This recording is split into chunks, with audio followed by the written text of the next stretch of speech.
How old are you, and how much do you weigh? I'm 15. I'm going to turn 16 in a few months. And I was around 175 for wrestling this year, but now I'm up at about like 200 pounds. Damn, dude. What do you bench?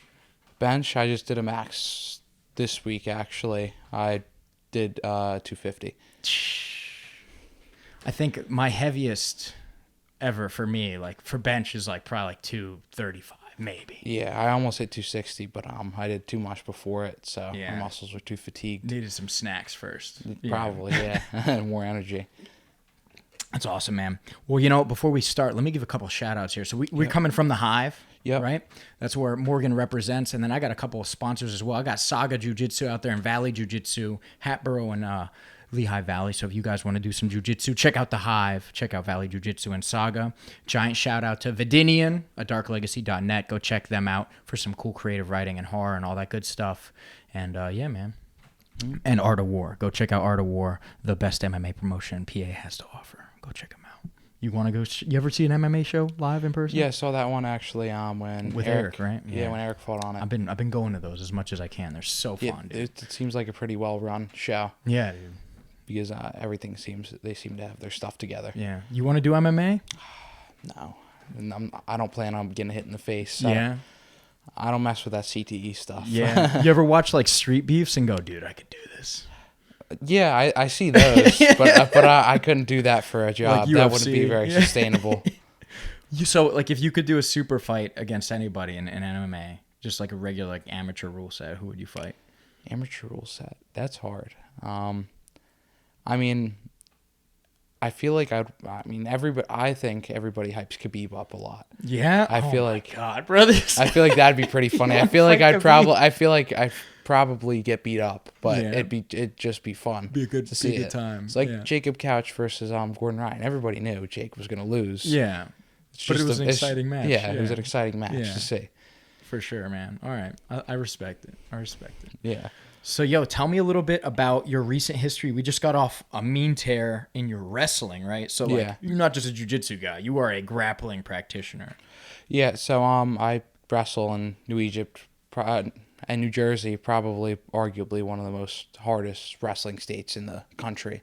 I don't know, man. I'm going to argue from the PA perspective. Here. Everybody tells me that from PA. And I don't Ohio know. has a lot of good Ohio, guys. No, those Midwest states, those colleges that just take all the East Coast guys. Yeah. Fair. But I went 33-5 up until regions. I lost first round of regions. But coming back next year, I had all my wins I had one tech fall, most of them were pins, and then the rest were forfeits.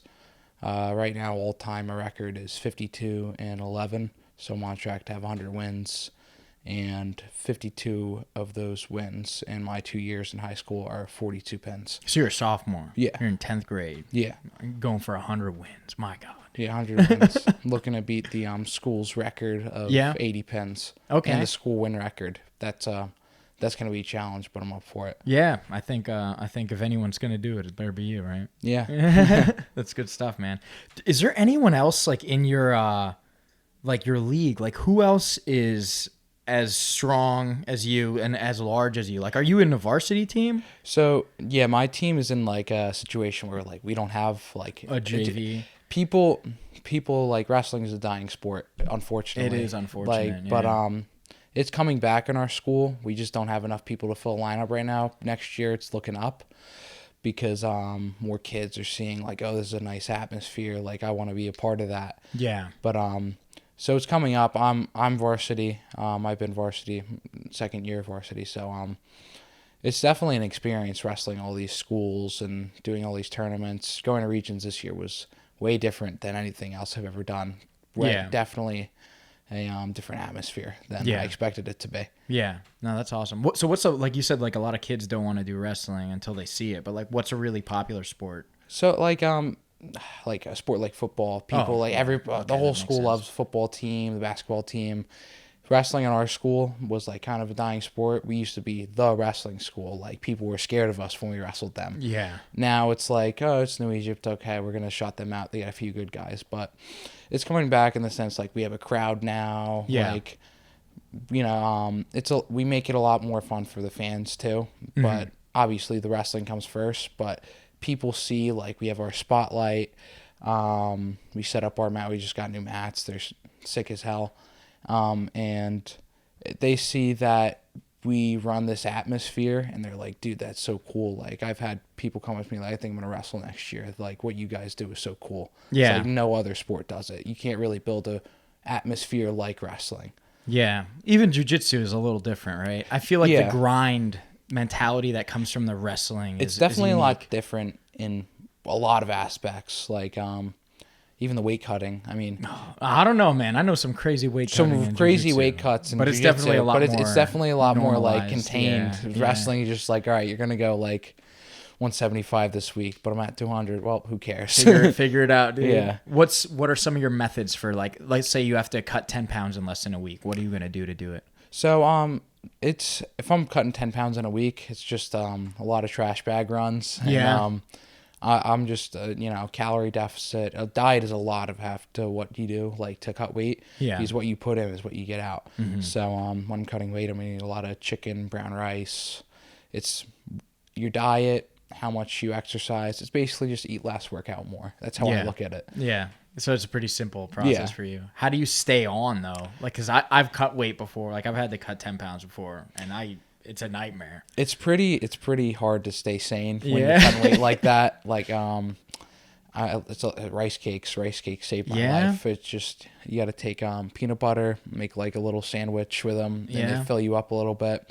You chew on ice cubes. Yeah, I know that's not good for your teeth, but I mean, it's just the little things that like keep you going. Yeah. With that, and it's like when you finally make weight, it's like, oh, okay, I got to do this like tomorrow again or next week. Yeah. So, but I mean, it's pretty satisfying because it fuels your mindset too. That's how I used it. I was like, this guy just made me not eat for a week. Like, I'm gonna go put it out on You're the mat hungry now. for him, right? Yeah, you're hungry for that blood. Yeah. That's a really interesting thing about weight cutting. I think I remember like the last time I weight cut was like for like a grappling industries, and I remember like I won every match I had by submission. I was just hungry.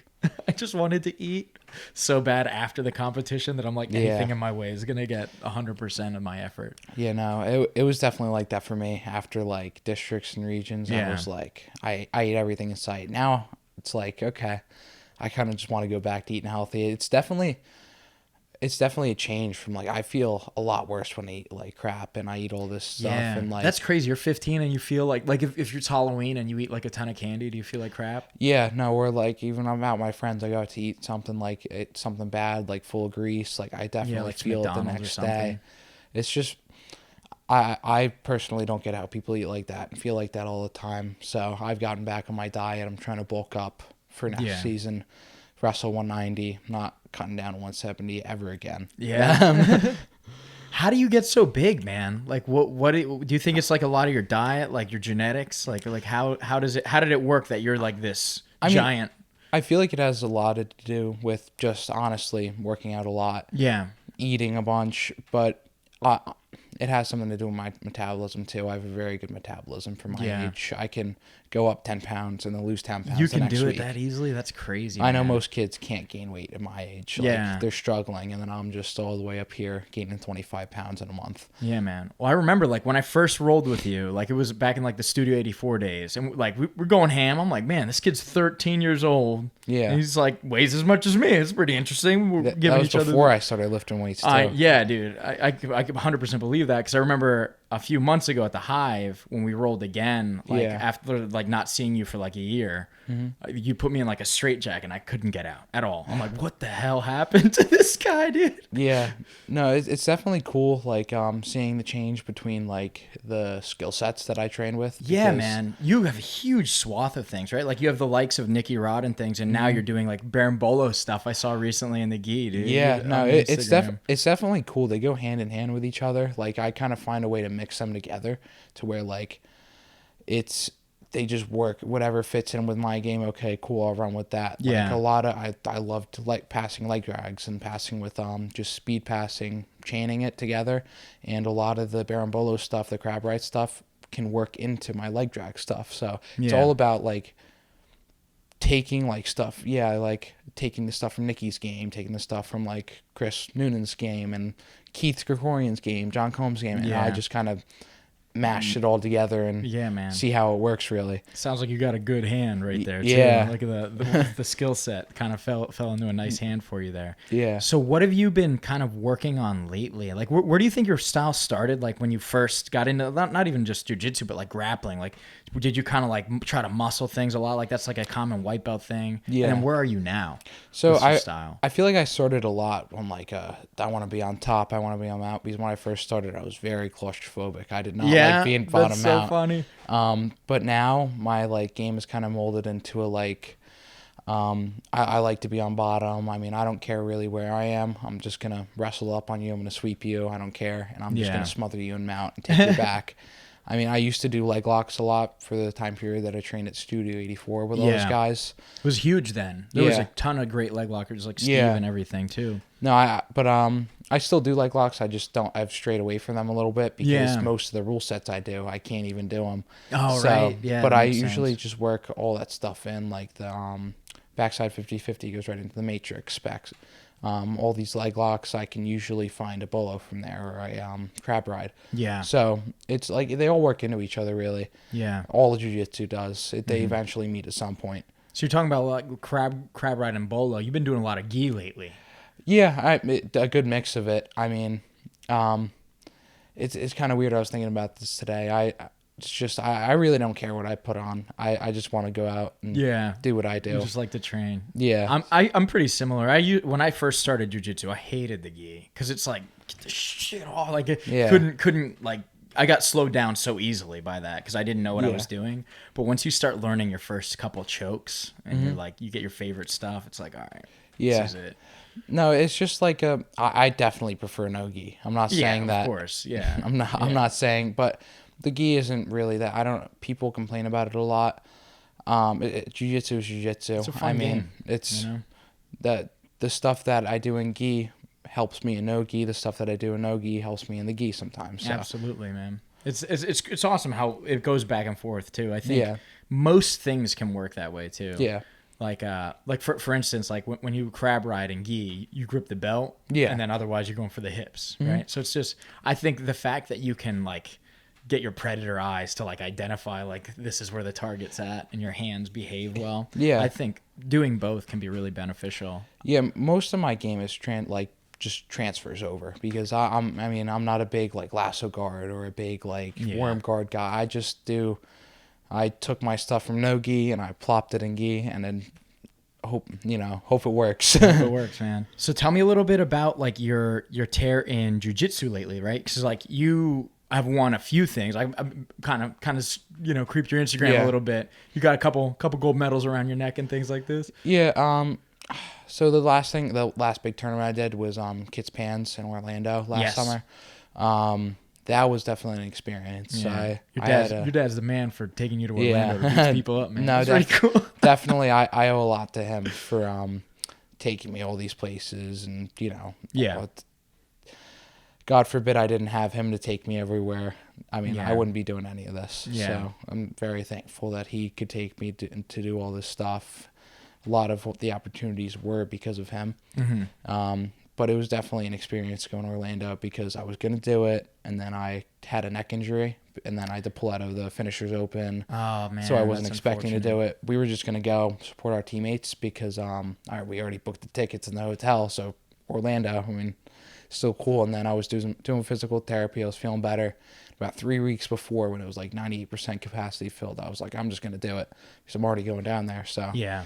And those 3 matches were probably the longest 5 minutes of my life. Yeah, dang, man. Well, yeah, no, the 2 matches that I went the distance were the longest 5 minutes of my life. Was you choke your first guy?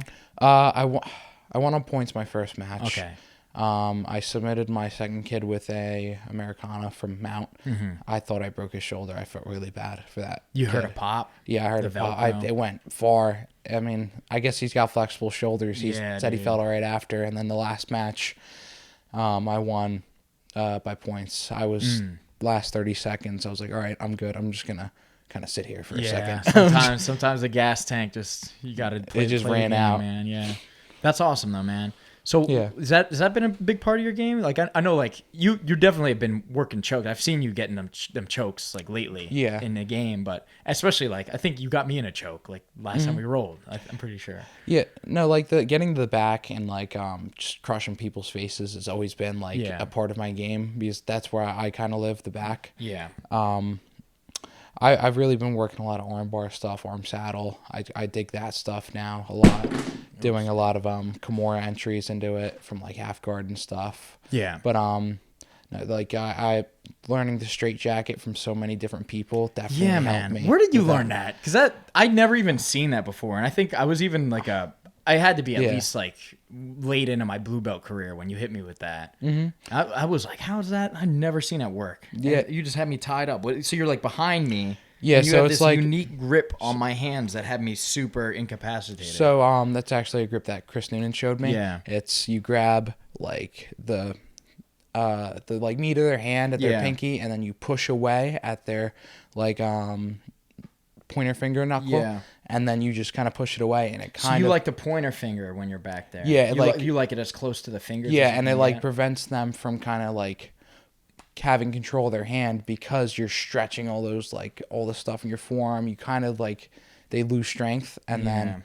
That's eventually, a good tip. I've been trying that and I can't get it. I don't think I've been aiming at the pointer finger. Yeah, people just get frustrated with it. I just kind of sit there for a minute, fight hands, and then I try to do a lot of arm trap stuff. I mean, that's what I'm really working on, getting the arms trapped in my leg. Yeah, with the hooks. I think that's what you got me with. Like when we were rolling at Illuminati, I was like, "What, Morgan? No." Yeah, no. And it's like a lot to do with like trapping the hips, keeping their hips in. Like I do a lot of basket weave stuff that Keith showed me. Yeah. Some like one hook through and then you cross your legs. Yeah, I remember that. It was interesting, man. You think you maintain that well? You think you could do OT with that well? I mean, I could. Yeah. No, because it prevents you from moving your hip to the ground, which is the whole point. Yeah. That's how you escape the back. You have to have your shoulders flat to the mat, and so. That definitely helps me control the back, and they're so worried about their hands that they don't think about me crossing my feet as much. Yeah, even when you went there on me, I'm like, oh, why did he concede that? And then I was stuck. Yeah. You know what I mean? So even if I went to OT and EBI, I mean, I feel like my back control is good where I can hold them, and I can just grind them down and keep trying to choke, like work for the sub, obviously. And even with my back defense, I mean, I feel like I've spent so much time with people on my back to where it's just natural for me to just spin out of the back. Like, what have you seen this thing where they get the double unders for the double back, and that's kind of like an EBIOT strategy lately. Yeah, I haven't really encountered that. I mean, I've seen it before and I've tried it on people. I don't really get it. I guess I'm not doing it right. But I've seen it before. It's definitely an interesting concept. Yeah. I find that like it depends. It's definitely situational, but I find that I can make it work for certain people. Like I feel like people that are like bigger than me, I like to just keep. Yeah, no, it works. It definitely works on like big people, like what I've noticed. Mm-hmm. But like how I really use it is I'll like if I'm losing the back, I'll go double unders and then kind of scoot them back. But I won't live there really because then. At that point, I'm not really working for the submission. I'm which is the whole point of jiu-jitsu. You're trying to make the guy give up. So, I mean, I hate when people stall like that. And that's why I like the wrestling rule sets where stalling is a point. Yeah. It goes against you. So, I hate when people stall. It's just like, you're really going to play points. And I get it. It's part of the game. But people shouldn't be able to sit there the whole jiu-jitsu match and wait for overtime. Yeah. Yeah, no, I respect that a lot. I think, but to kind of go back too, let's talk a little bit about like the other comps you've done. Like we were kind of talking a little bit briefly, like before we started the podcast about a Naga, where you actually had a situation where they had to merge some brackets. Tell me a little bit about that event. Yeah, so that was a fun day. I foolishly, it was my second tournament ever. I accepted to do 9 matches, second tournament ever. I was like, oh yeah, that's pretty easy. Screw it, man. First matches went all right. I went against this like kid who went up a couple weight classes. Like no one was in his bracket, so he had to go up. And was it an adult bracket or like no? It was a kid's bracket. Was it like 16 and under? Well, no, I was still 13 at the time, so Oh, it was still like kids. And I went against. What is that, Brad? Is 13 the last like? It's like it goes by age group, like 2006 and 7, and like 2004 and 5. I think that's how it works. It's like only like a 2-year gap. Yeah, man, I'll bet the kids saw you and went like, "What the hell, dude?" Like, yeah, no. So there's other kids your size in there. There was. I mean, at the time, I was still like 150 pounds. I was still pretty small. Yeah, I don't know. That's still pretty big, man. I remember you back then, dude. I was still impressed. I mean, it's crazy, man. You saw me when they must be feeding y'all Jersey kids something special, man. I don't know. Yeah. I don't know what's going on with that. Just eat everything. Yeah. That's awesome, though, man. So, So back to the story. It was at Naga? Yeah. Was that in New Jersey? Yeah, it was in Allentown. It was at Sporticus Sports Arena. And, I went against this kid. It was best out of 3. I beat him both times. And then I come to find out later, the coach was like, posted on Instagram about me, like, yeah, he was sandbagging. Like, this is a shame. And I was like, okay, dude. I left a nice comment. I said, well, just for your information, I'm a 2-stripe white belt and I'm 13. So, there was no sandbagging going on. You just agreed to let your kid go up into a weight class or skill level that he shouldn't have been in. So that's not on me. You can't really blame that. That's mad funny. That's the excuses part of it. Yeah. Everybody's got an excuse for everything. Yeah, dude. So, but yeah, those Nagas are definitely crazy. Those tournaments like that you get a lot of matches in like a short period of time. And I like doing stuff like that. It definitely tests your limits and tests how far you can go as a competitor. Mm-hmm. What's your favorite rule set to compete under? Like, did you have a different opinion before and how you do now too? Yeah. So like, EBI was pretty cool to compete under, like the finishers rule set. I like that. Yeah. The points rule set, like IBJJF was okay. I didn't really mind that. That's the pan stuff, right? Yeah. IBJJF rule set I don't mind that. I mean, the scoring, it's all the same, really. Grappling industries, like all that stuff. I don't really prefer a rule set. Just give me what it is, and I'll just go do it. I'll train for it. Yeah. It doesn't matter. Jiu-jitsu is jiu-jitsu. I'll do anything. Yeah. I don't care which rule set. It could be sub only, could be EBI, 80cc. Yeah. Just give me what you want me to do. I'll go do it. That's awesome, man. You're like I had like Dave Weintraub on the show too, and he says things like that, like what you just said, and it's just like, man, you're such a martial artist. You're so like about the art, you know. Yeah. That's awesome, man. That's the mindset I built from wrestling, because it's like whoever they put out there. I mean, I've had a lot of matches where they've had a person for me and they just didn't send them out, which I don't ever see the point in doing, because it's 6 points whether I pin the kid or you send him out for a forfeit. So at least let the kid get experience. I mean, wrestling is like, it doesn't matter who you wrestle. I've wrestled some studs this year. I mean, the 6 losses that I've took, I mean, those kids were just better than me. Yeah. And that's obviously, I know where I need to improve on, but that's the only way you get better is from Do you study a lot of tape? I definitely study what I did wrong, especially matches that I did well in, that I pinned people. Mm-hmm. I mean, there's like little tweaks that I definitely can do. I like to go over it.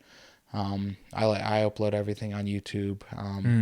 So yeah, you have to give me the link to your YouTube channel so I can throw it in the description then. But yeah, no, I like to study my matches, see what went wrong, see what went right, and then capitalize on the success I had and improve upon the failure that I may have, like little failures in the match that I maybe had in certain positions.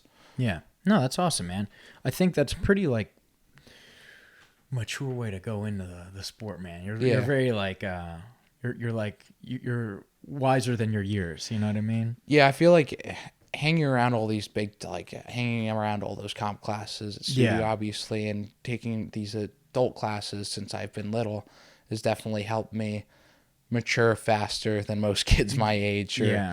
But it was definitely cool, like hanging out with all these like adults. It's like I feel like it did a lot of good for me, showing me how people are, how the world is, how jiu-jitsu is too. I mean, it was cool hanging out with all those guys and all these adults. I don't I probably have spent more time hanging out with adults than I have kids my age at this point. That's funny, man. That's awesome, though. I think that's a great path, like, forward. Like, the fact that you can kind of see that. Do you know what you want to do, like, when you grow up? Like, when you graduate high school? What are your plans? So I kind of have a loose plan, like, right now. Like, I want to go to V.O.A.T for sports medicine applications. Okay, cool. So I kind of want to be, like, physical therapist, sports trainer. I'm hoping if I keep improving in my wrestling, I can get a college scholarship, probably somewhere in New Jersey. I want to go D1 for wrestling, so hopefully, and then I can major in sports medicine and see where that takes me. It's kind of just a loose plan right now. Yeah, I think that's awesome, man. Like it's I think that's an interesting thing. I have a friend that's like a massage therapist, and he's like a PT, and he does jujitsu. Yeah, so he really knows how the body works. Yeah, athletes get athletes. Yeah, like.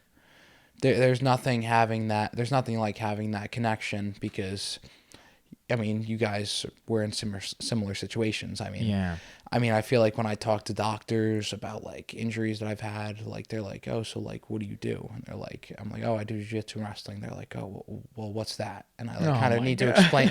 I kind of need to explain to them so in the situations that I've had, I'd like to have a doctor or like somebody who knows, or physical therapist who knows that, like, what I do and how it works and how it affects the body, because I probably do the two most brutal sports on your joints ever. Yeah. Like, so having you think so? I guess that makes sense. Yeah. I feel like jiu-jitsu can be good for your joints too. It could be good for your joints because it lubricates you up. You're constantly moving, but I guess it is. I mean, you literally a sport for destroying each other's legs. Yeah, no, you let things go too far a few times, which I have. Yeah. What's the worst injury you've had in jiu-jitsu? Which my neck. Yeah. Yeah, that was just over time. I mean, that was That's definitely the worst, that was a battle to go through. It was definitely discouraging, but I didn't let that stop me from doing pans, going into this next wrestling season. It's just kind of. That's a problem for later, Morgan. That's how I look at it. I mean, I'll do what I can to supplement it now and build it up, but right now I have my goals, and I'm just going to try to be in the best shape that I can while doing what I do and see where it takes me, really. Yeah, man. That's awesome. Do you think you want to teach jiu-jitsu, like, at some point? Like, do you have aspirations for, like, your jiu-jitsu, like, in a long-term kind of viewpoint? I've definitely thought about it. I mean, I've already thought about, like, doing even, like, wrestling privates with kids. Nice. But I feel like I could. I don't think I'd want to do it as a job, really. Because, you don't want like that to be your business that you own kind of thing. Because it just seems like, I mean, people are people, and I've seen some people ask some.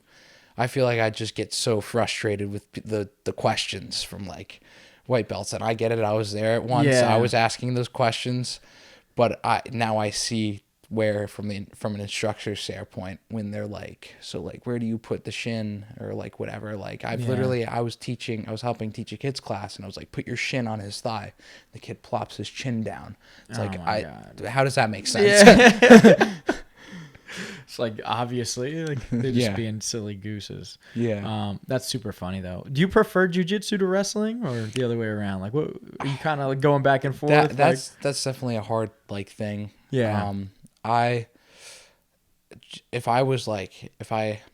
With competing, I don't know if I could really choose. I like both of them in different senses. Like, if I wanted to, like the wrestling culture and attitude. Yeah, I definitely like the culture of wrestling. Like, it's definitely a cool atmosphere and what people make it out to be. Jiu-jitsu, I feel like there's just a bunch of whiny babies in it. A lot of the time. Fair. That's a fair assessment. People like take into account like everything that's going on around them too much, and even wrestling too. You see that a lot. I mean, you saw with I don't know if you saw Spencer Lee losing. He was supposed to win his 4th consecutive NCAA title. Yeah, he got caught. He got pinned, and people were saying all this stuff online. I mean, I haven't seen him respond, and like, people should just shut out all that noise around them. I think that's super smart, man. Yeah, it shouldn't matter what anybody else does or says. You should do what you want to do. I mean, And that should be the end of it. Don't try to please other people with competition. I mean, you should do that for yourself. For yourself, yeah. That's like I feel like there's like a saying like you gotta want it more than you want to breathe, kind of thing. Yeah. And if that's the case, you'll succeed. Well, yeah. Now, like I watch like some David Goggins videos, all these old bodybuilders and stuff. It's like who's some bodybuilders that you really like? Bodybuilders. Like CT Fletcher. I haven't heard of him. Tom Platz. I've been watching a lot of Tom Platz. I mean, obviously Ronnie Coleman. Oh yeah, lightweight baby. Yeah, that's awesome. No, but damn, but you don't know CT? No, bro, I gotta put you on, dude. You're about to bench like 300 pounds. But no, like I take a lot of the mindset from them. Just transfers over to a lot of stuff. Like David Goggins, like most people never really reach 5%. But if somebody's chasing you through the woods with a gun, you're gonna go well beyond 5%. Yeah. A lot of that mindset stuff, like you have a lot more in you than you think you have. Most people never really reach failure. They never really reach like actual failure. Yeah. And it shows with a lot of stuff. With people, jiu-jitsu, weightlifting, but wrestling too.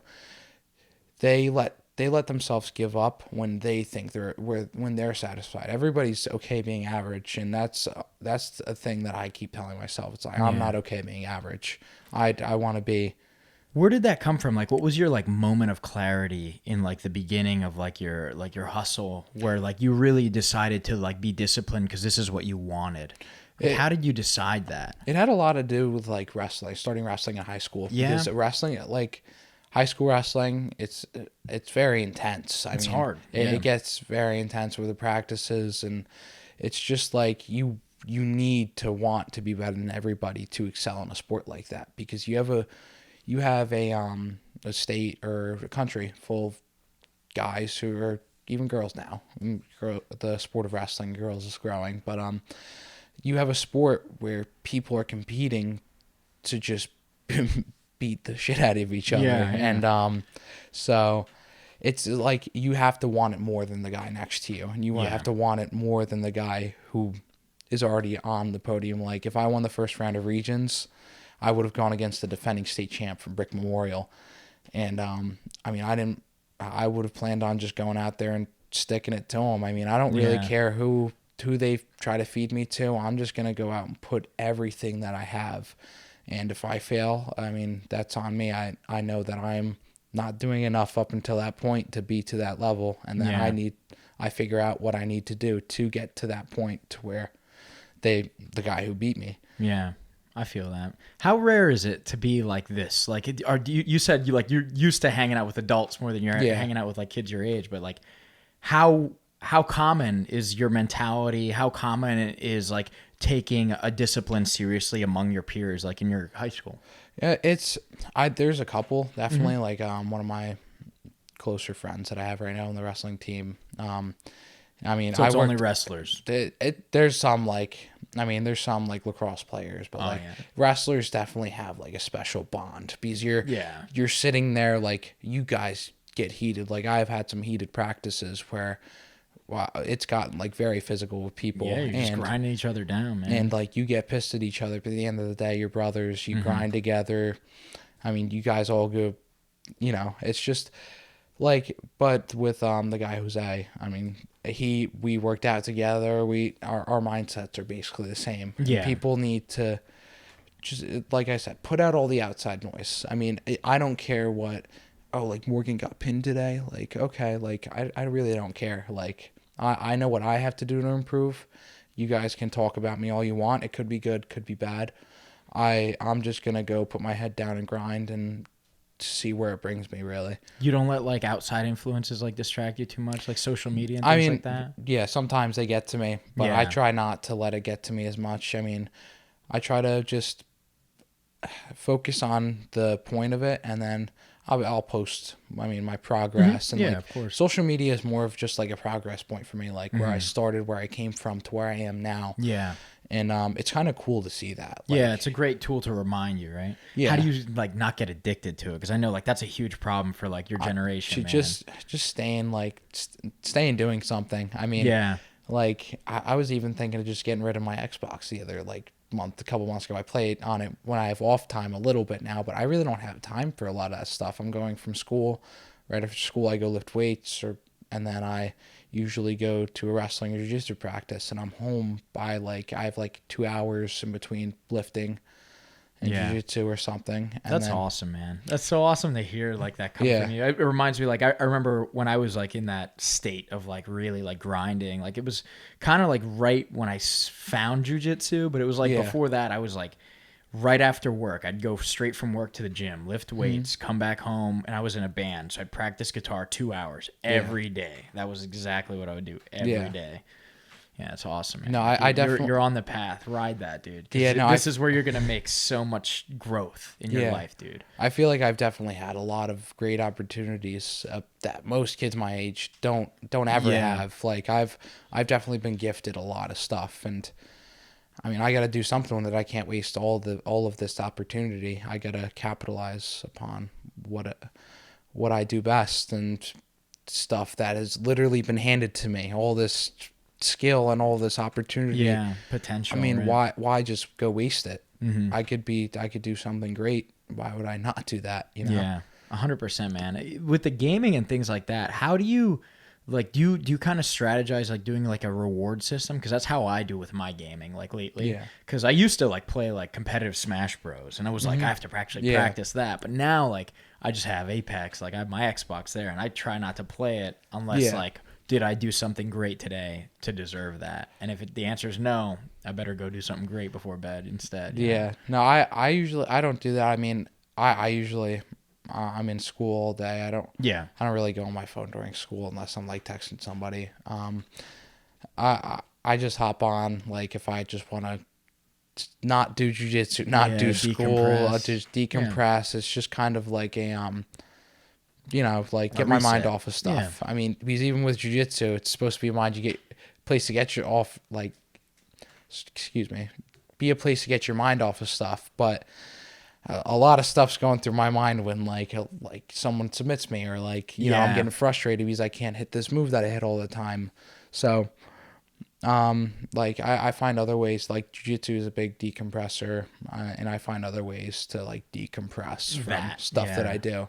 Of course. Yeah. It's crazy, man. To think that jiu-jitsu is an outlet that needs other outlets, but it's totally 100% true. Even the podcast, you would think this is easy. I just get to hang out with people I like all the time. Yeah. But sometimes I need to think oh man, am I doing this the best I can be doing it, and things like that. And that's with everything. I mean, obviously with kids with school. I mean, are you a good student? You get A's? I'm a pretty good student. Yeah, I get mostly A's. Yeah. Nice.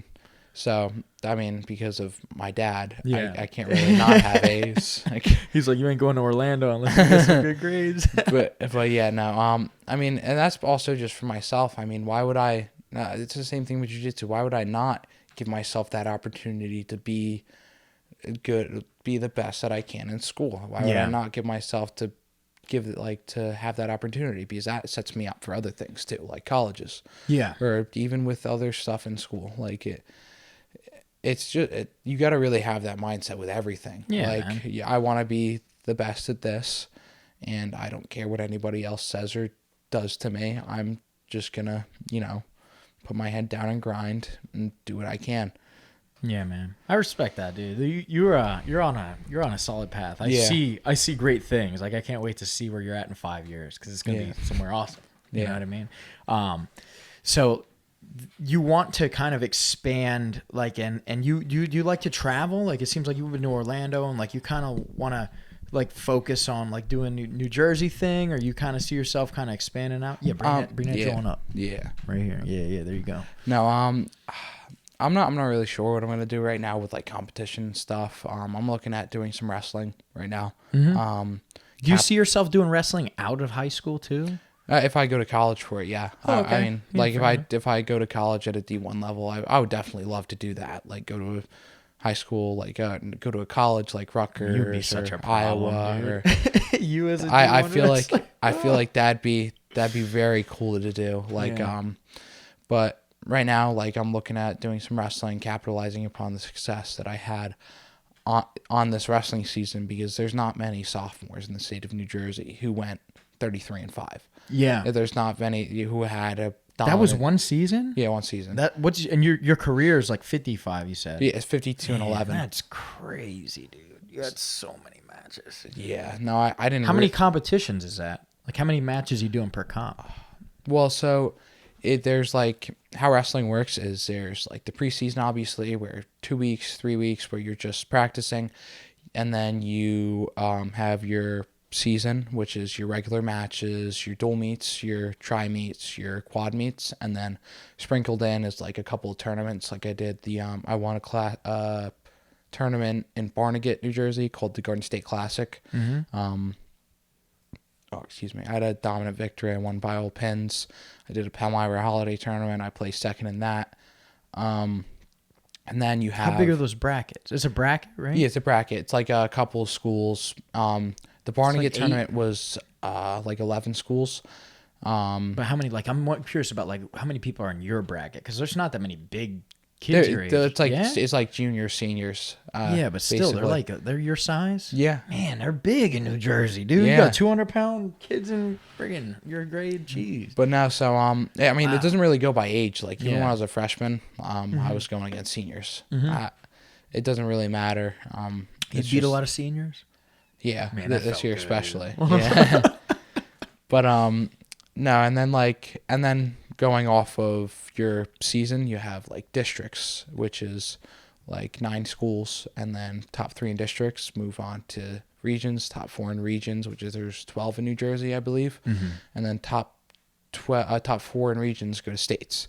So there's like 32 or 36, I think, make it to states in New Jersey, which is at the Boardwalk Hall in Atlantic City, which is definitely a place to be. That's an atmosphere that everybody from all around comes to see. That is, I definitely plan on going. Plan on being in it next year. That's awesome, man. But yeah, wrestling is definitely weird in the sense like how it works, because how you do in your regular season defines how you like get seeded, obviously.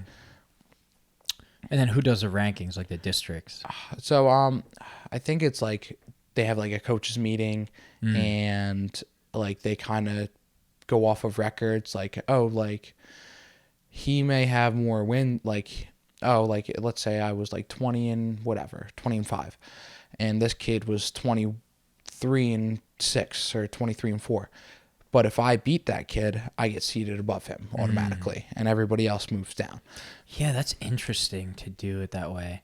I remember, like, I used to run a Smash Bros. Like competition, and you'd have to Smash. seed people. But yeah, like we had an Excel sheet that like had an algorithm that like if it added up like who you fought, and then also like how many wins and losses you had. Yeah, it was a good way for us to incentivize people coming to our comps more and more too. Yeah. No, that interesting. Like, and it's definitely weird if you like cut weight like for just districts, because I could wrestle the whole season 175, but go down 165 for districts on my descent plan, and my seating would be kind of messed up because I didn't wrestle everybody.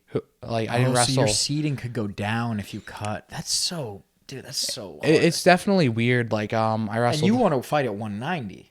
Yeah, so I wrestled half my season at 190. Then I wanted to cut down to 175 because it was an easier path in districts. Like, it's like 15-pound weight classes, right? Yeah, well, so they changed them recently. Like when I got in high school, I think it's very dumb how they changed them. It goes from like 157 to 165, which is, I think, a good margin. Then it goes to 175, which it's still fine. It's only 10 pounds. That's okay. Yeah. But then it goes to 190, which is 15 pounds. Yeah, that's. And then it goes to 215. That's 25. Yeah. and then there's obviously your heavyweight once you get above. Yeah. But that's definitely where it goes from Who's 10. the heaviest kid in your school? Heaviest kid in my school? I don't even know. I mean, one of my friends It's not is you? Like, no, one of my friends is like 340. But he's not I'm not. He's not all muscle though. Oh yeah, of course. But yeah, no. So he wrestles? No, he used to wrestle, but yeah. I mean, he was above the weight limit. Weight limit is 285. Oh wow, dude. But no, he likes donuts too much. Like I was definitely like one of the biggest or like most built kids. Like I'm the most built kid in my grade. I mean, yeah. In terms of like But they're seniors like your size. Yeah, no, definitely. There's seniors that are way stronger than me. Like the all-time record is like this big senior kid. He's for deadlift is 500 pounds, and he's like, I could have gone heavier. They just didn't let me. Oh, it's wow, like, that's so funny. What do you deadlift? You like deadlifts? Deadlift, yeah, I PR'd on deadlift last week too. I did. I did 405. Yeah, congrats. Yeah. So I'm stronger than you on deadlift at least. That's good. Yeah. I think my top on deads was 425. You know, I did trap bar 405, but then I did straight bar last week. Yeah. So trap bar is definitely easier. Trap bar doesn't count. I thought it counted. That's the one that's like it's like you grab on the sides. Mm-hmm. It's definitely better for your back. That is, yeah. Yeah. But I definitely there's something about that straight bar grinding it up the shins. It's yeah. like, oh, dude. Definitely felt it in my low back for a little bit this week and my knees.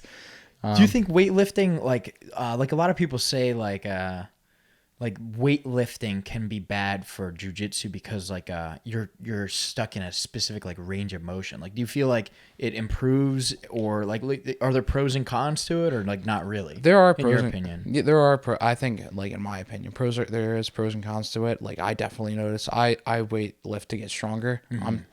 I'm working on changing my split to where I can hit 2 muscle groups a week, or now like every muscle group twice a week. But I'm going to be incorporating more athletic workouts, like explosive workouts to help with my core strength, help with all of my explosiveness and my moves. Yeah. So it's definitely like if you train like a power lifter, if you're just trying to get big, you're not going to be as built for jiu-jitsu or wrestling. But I feel like I have a healthy medium to where I actively train jiu-jitsu all year round. I actively train wrestling like mostly all year round. So as much as I lift like a power lifter, I mean, I probably shouldn't be lifting like that.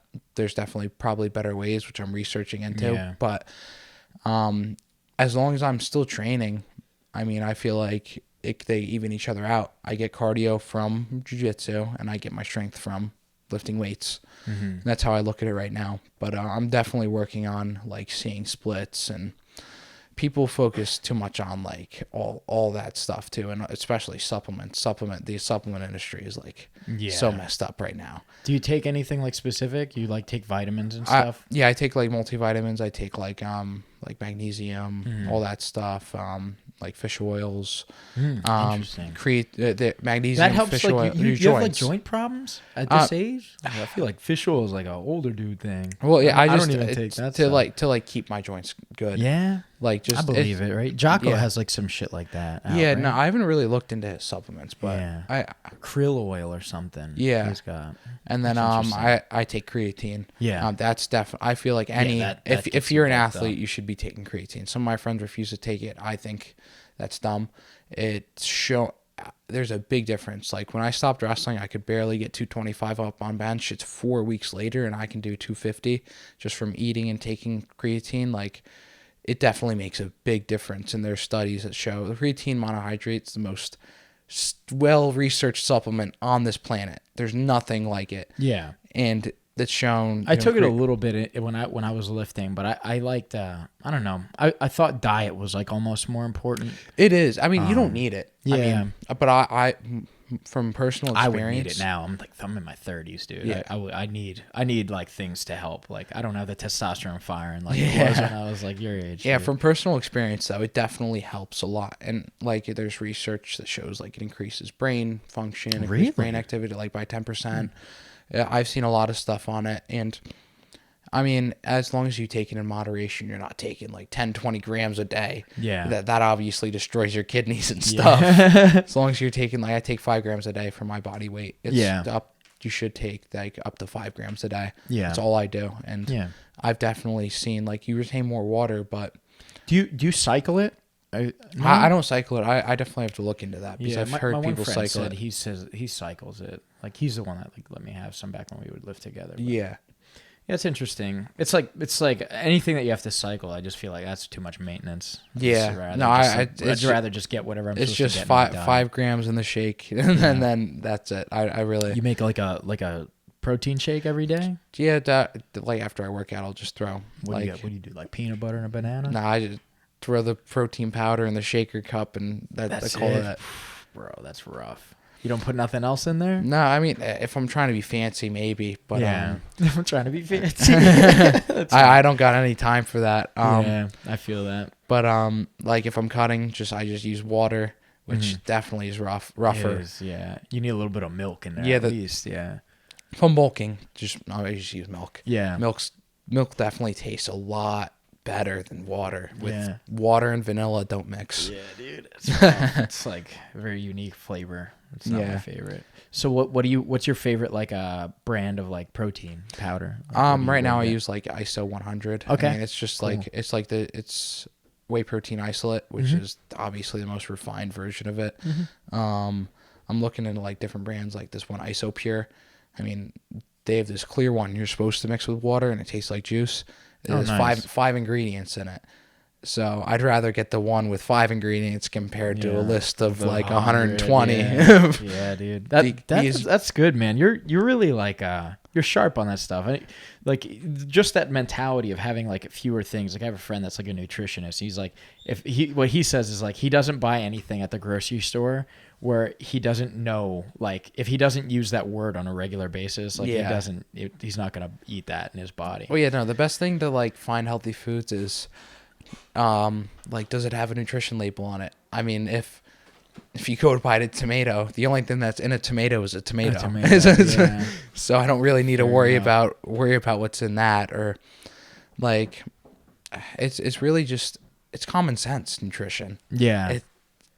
It doesn't have to be complicated, right? It doesn't like have to be. People overcomplicate overcomplicate it. Just literally, like I'm bulking right now. I'm eating pasta. If I was cutting, I'd be eating rice. Yeah.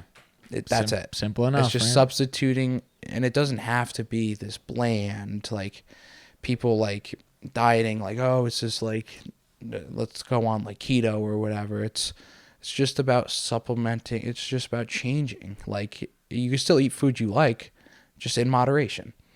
And if I go eat like a couple slices of pizza, you bet your ass I'm going to go work out hard that night. Yeah. That's good that you like you stay on it like that. Yeah, I kind of like, especially what's your favorite cheat meal? Like if you like after the season's over, like cheat meal? What do you tell dad? Like, oh, we're going to the buffet, man. Right after the week when our regular season ended, when I didn't have to cut weight for a week, I went to this new place in New Egypt, Twisted Steaks. It's cheese steaks on a pretzel bun. Ooh. It was really good, especially after like not eating for a week for wrestling. Oh my god, that was heaven. It's the spot. And I got cheese fries, and it was like they're waffle fries, they're seasoned, they're crispy. Oh my god. Yeah, my mouth was watering. I needed more. Yeah, that's awesome. You know, I don't really have like a go-to cheat meal. Like I said, I don't really. That's a pretty good one, man. I don't really like eating like all this crap anymore. It's not satisfying to me. It doesn't taste as good anymore. For the first week it did. Now if I eat like that, I feel bad. Yeah, right. It's like I should be even eating better. And I feel bad while I'm eating it too. Dude, and then I feel bad after. So why would I? Dude, I don't even buy like cookies and stuff like that. No, like if I'm out, like I can't be doing it. Like if I'm offered, maybe, but like I'm not going to sit at home and like... Well, I can't... Like, if I go into the grocery store, like, I can't buy Oreos. Yeah. Because I'll dog all the Oreos one night. Yeah. You know what I mean? I'll see them there and be like, all right, that's dinner. Let's go. It's too easy. No, like, what I do for the week is I'm the chef in the house. Yeah. I have to cook all the food. So I, like, right now, I'm bulking, so I just make that by sliced chicken breast. Yep. You like broccoli? Yeah, I eat broccoli, and then I just have like the steam bags of vegetables. I'll throw the steam bags in, cook them, and then just make it's like 4 minutes on each side of the chicken breast, and then I'll cook some like pasta with pasta sauce and ground beef, and then that's man, all right. That's all you got for the week. I mean, if you don't like it, go make something else. Yeah. No, that's cool. You eat that like every day? Yeah. It doesn't bother you? No, I mean... Some people can't do that. I don't mind. I can eat the same thing Dogs eat the same food every day for probably the rest of their lives, and they're in very good shape. Yeah. So... They're having a good time. They're excited to eat it every time. Yeah. So, I mean, food is food. I mean, it doesn't have to taste good. Mm-hmm. That's awesome. Just eat it. I think, like, you can make it taste good. Like, you can make it taste good. Like, I can eat, like, salmon all day, dude. Yeah. Like, if... Like I just throw like Cajun seasoning on it, and then like it's got to have at least a little bit of flavor to it, but it doesn't have to be all this like extravagant like flavors and stuff. Like just give me something with like a little bit of flavor, and I'll throw some salt and pepper on it if it's not salty enough. Call it a day, right? Yeah, I'm with that, man. So what are the kids like in your generation right now? Because like I'm not in high school, but I know like I was saying earlier, like social media addiction's a big thing. I was watching a video on that stuff earlier, like TikTok's like crazy for you. They're calling your generation the goldfish attention span generation. Yeah, no, I definitely, I see it a lot. Like, we actually, in my English class, our teacher was like, all right, if you guys mind, I want you guys to go in your settings and look at your screen time. The average screen time for everybody's week was 6 hours. That's six hours of your day. So that's 1/4 of your day. So I mean, mine was like 3 or 4 hours, and that's just from like I was watching a video on YouTube while I was cooking or something. Most of it's on that other stuff, and like people like to text all the time. They don't even talk anymore. I find it hard. I like face to face or like even calling people. That's why I don't do this remote. Like I see a lot of podcasters doing like the Zoom thing. That's not real. Like that's not real. It's fake. No, fake like Elon Musk. Like even kids, like I can talk on the phone for a while. I'd rather have a face-to-face conversation. I'm not good at texting. I'm a terrible texter. Yeah, you're all right. Anyone I talk to can tell I'm terrible at that. I get mad at people when they don't get back to me. Like you maybe were short with me, but that's good. You at least responded. I'm happy with that. No, I don't like. I get mad when people don't get back to me. So I don't like to do that to other people. That's with anything. Like I don't like when people are late. So why would I do that to other people? Yeah, fair, man. That's a great mentality, man. Yeah, you got to treat people how you want to be treated. Yeah. But the thing with the social media is kids are definitely addicted. I mean, are any of the kids like when your English teacher did that? Like, did anyone like have like a this existential crisis? Like, oh my god, I'm wasting my life. No one had a crisis. This one girl in my class had 12 hours on her one phone. She has 3, and it's like average per day. So half of her day is wasted on her phone. What does she do? Is she like a cheerleader or something? No, she does nothing. Yeah. Most kids She's just a consumer. You definitely see nowadays most kids are less involved with school and like school spirit stuff, and it's kind of sad. I mean, the whole point of like going into school, why would I go into school if it weren't for like seeing all my friends doing all the activities and stuff? That's what makes school fun. Yeah. All the school spirit stuff. Less kids are getting involved with sports daily. They're thinking of cutting other sports from, especially my school. I mean, so kids need to get more involved and get off their phones more. I mean, I know I'm probably not like the best. I feel like I'm definitely not as addicted. But you're aware, right? I'm aware of it. Like if I'm with my friends, I turn my phone off most of the time. I don't want to be on my phone. I'd rather spend time, be in the moment, so it's just like. Do you think that's common? Like how common is that? Like, do your friends that you're hanging out with kind of have the same kind of idea? No, like we always, we go out in the woods all the time too. We don't even have service. So you're going hiking and stuff. That's awesome. We don't even have service anyways. So why would we be on our phones? My battery, right? Yeah. So, but no, like even like when I hang out with other people, they're like on their phones or something. I remember like a few years ago, I'd do that. Like my friends would come over and we'd sit on our phones for like a few hours in my room. It's like, why'd you even come over then? Yeah. So it's definitely a big problem, especially with social media. Kids are addicted to social media. Even I see now, like kids my age are comparing themselves to bodybuilders on Instagram and stuff. Yeah, and it's dude. like, you don't take the amount of testosterone and trend juice, that they do, bro, for real, that dude. they do. Got all the gear. You're never going to be as big as them. You're never going to be as strong as them unless you take that, which I don't like. All that stuff, like put it like, it's scary. People man. need to put it out of their heads with that. I mean, I mean, like a lot of people in jiu-jitsu, like, you know what I mean? Yeah, UFC, you can't just do saw that, like, it's legal in jiu-jitsu. You just saw Wagner got hit for it with IBJJF. Yeah. Can you not do it in IBJJF? No, at the black belt level. That's interesting. So like I know Wagner can't compete. BC refused to drug test. He can't compete at IBJJF for a while. I think Cyborg did too. A bunch of people just got hit for it, and they can't compete at IBJJF for a few years, like a high-level black belts. That's when they really start testing for it, when you get to Worlds and stuff. So it's definitely a big problem in our sport. And, well, even just nowadays with everybody.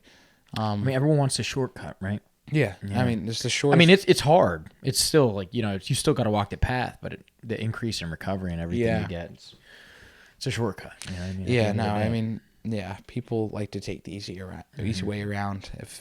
If there's an easier way, everybody else is gonna do it. Yeah.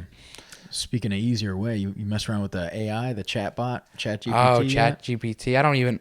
Now schools have stuff to detect if you're using it. Yeah. The plagiarism stuff. Yeah. I didn't even hear about it until schools were saying that don't use it because we know, and we'll find out. And I was like, oh, I guess I missed that opportunity. Yeah, there was a window. Actually, I saw a episode of South Park on it. Yeah, dude. I saw that. So funny. That they were responding to their girlfriend's text messages with that. ChatGPT. Honestly, good idea. Yeah. I use it at work, actually, because I program. Yeah. And it's interesting. Like writes code for you. Yeah. It does everything. Yeah. And that's... Well, here's the thing. I'll tell you something about it. It's not... Like, did you use the art one at all yet? No, I haven't used it at all. The art I haven't one's touched fun. it. Mess around. Well, after this, we'll have to mess around with it because it's pretty cool. It's pretty cool, but also it has limitations. Yeah. And like the art one, when you first play with it, you're like, holy crap, this is the most amazing thing. And then you're like, well, this is something in my mind that I'd really like to see what this would look like if you so you give it a good prompt. And it gives you something like mediocre, and then you're like you edit your thing and like try to copy like how other people are getting like these really nice things, and it's like it's not there yet. Yeah, right? It's very based on existing stuff. So like if you say like it's Alice in Wonderland juggling in hell, like hellfire with like a demon behind her, smoking out of a like bubble like machine thing.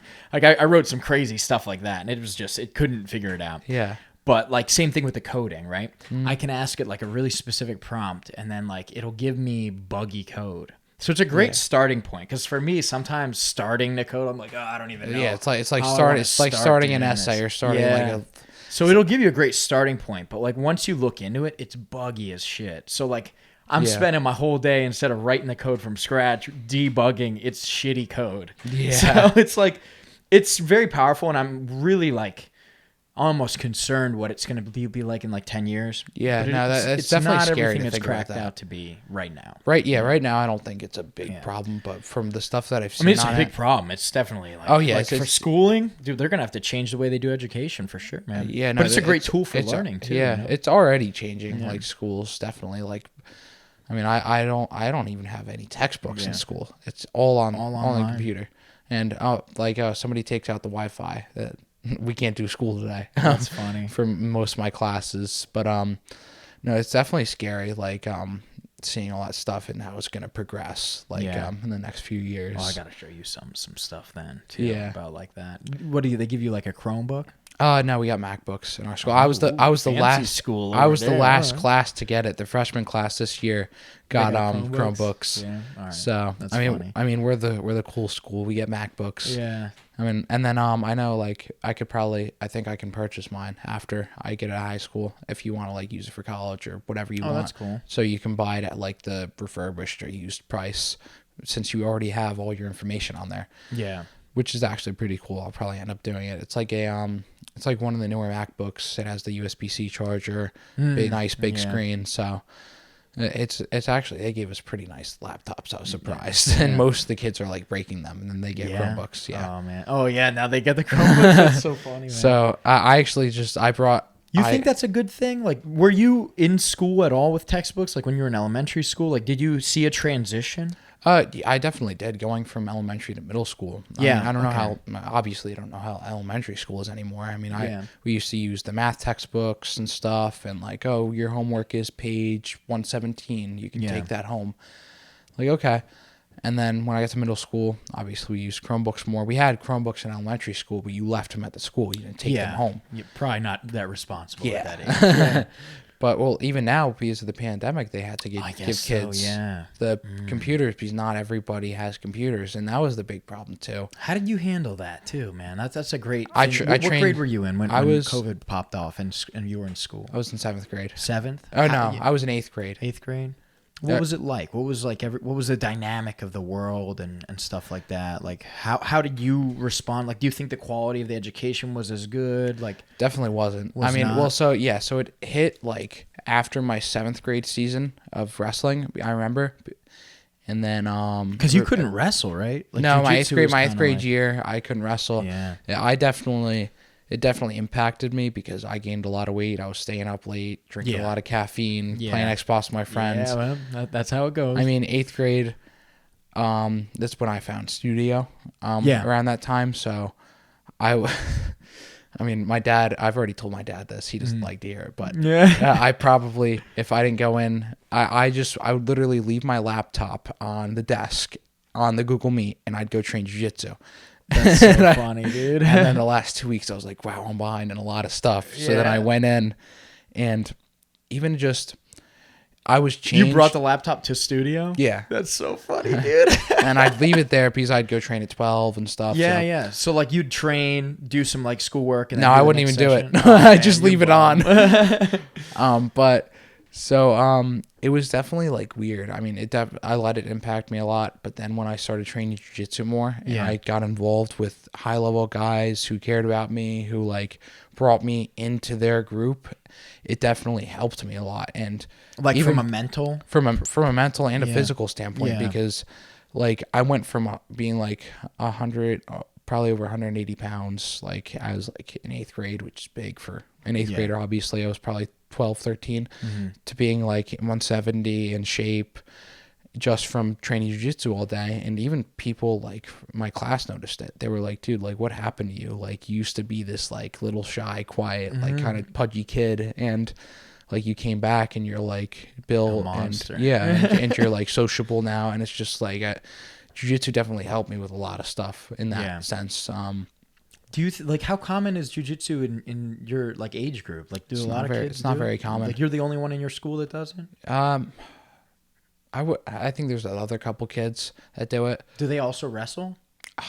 No, I mean that's weird, right? Like you would think. Like I would think. I'm an adult, so like I'm thinking as many layers of skills that I can stack and learn at a time. I'm gonna try to do, but because like I said, kids are okay with being average. Kids are okay with being mediocre. Like they'll do just enough, even with their classes. They'll do just enough to pass. They'll do just enough to get by in sports. I was there, dude. I was such a bum, man. I would was skip school. Well, I was play there. Guitar Hero. I was there. That's what I did. I was there in 8th grade. I mean, I did just enough so I could. I mean, we have this stupid system on our school summit. It's partially owned by Facebook. What the hell? Yeah. But so like you have your cognitive skills and like so you're assessed on them and it was in pre-algebra. The teacher hated us because it was a class of all boys and the pandemic, so we were bad. Of course. We were bad. It was a female teacher? Yeah. Oh, dude. It was our math teacher. So she hated she loves us now. She left the school last year, but she loved me last year because she's a high school teacher too. But your cognitive skill average also, it has to be 70 or above, or I would have to go to summer school. It was a 69, and I was like, yo, could you please just like bump it up? She was like, no, I'm not doing that. You didn't do work all year.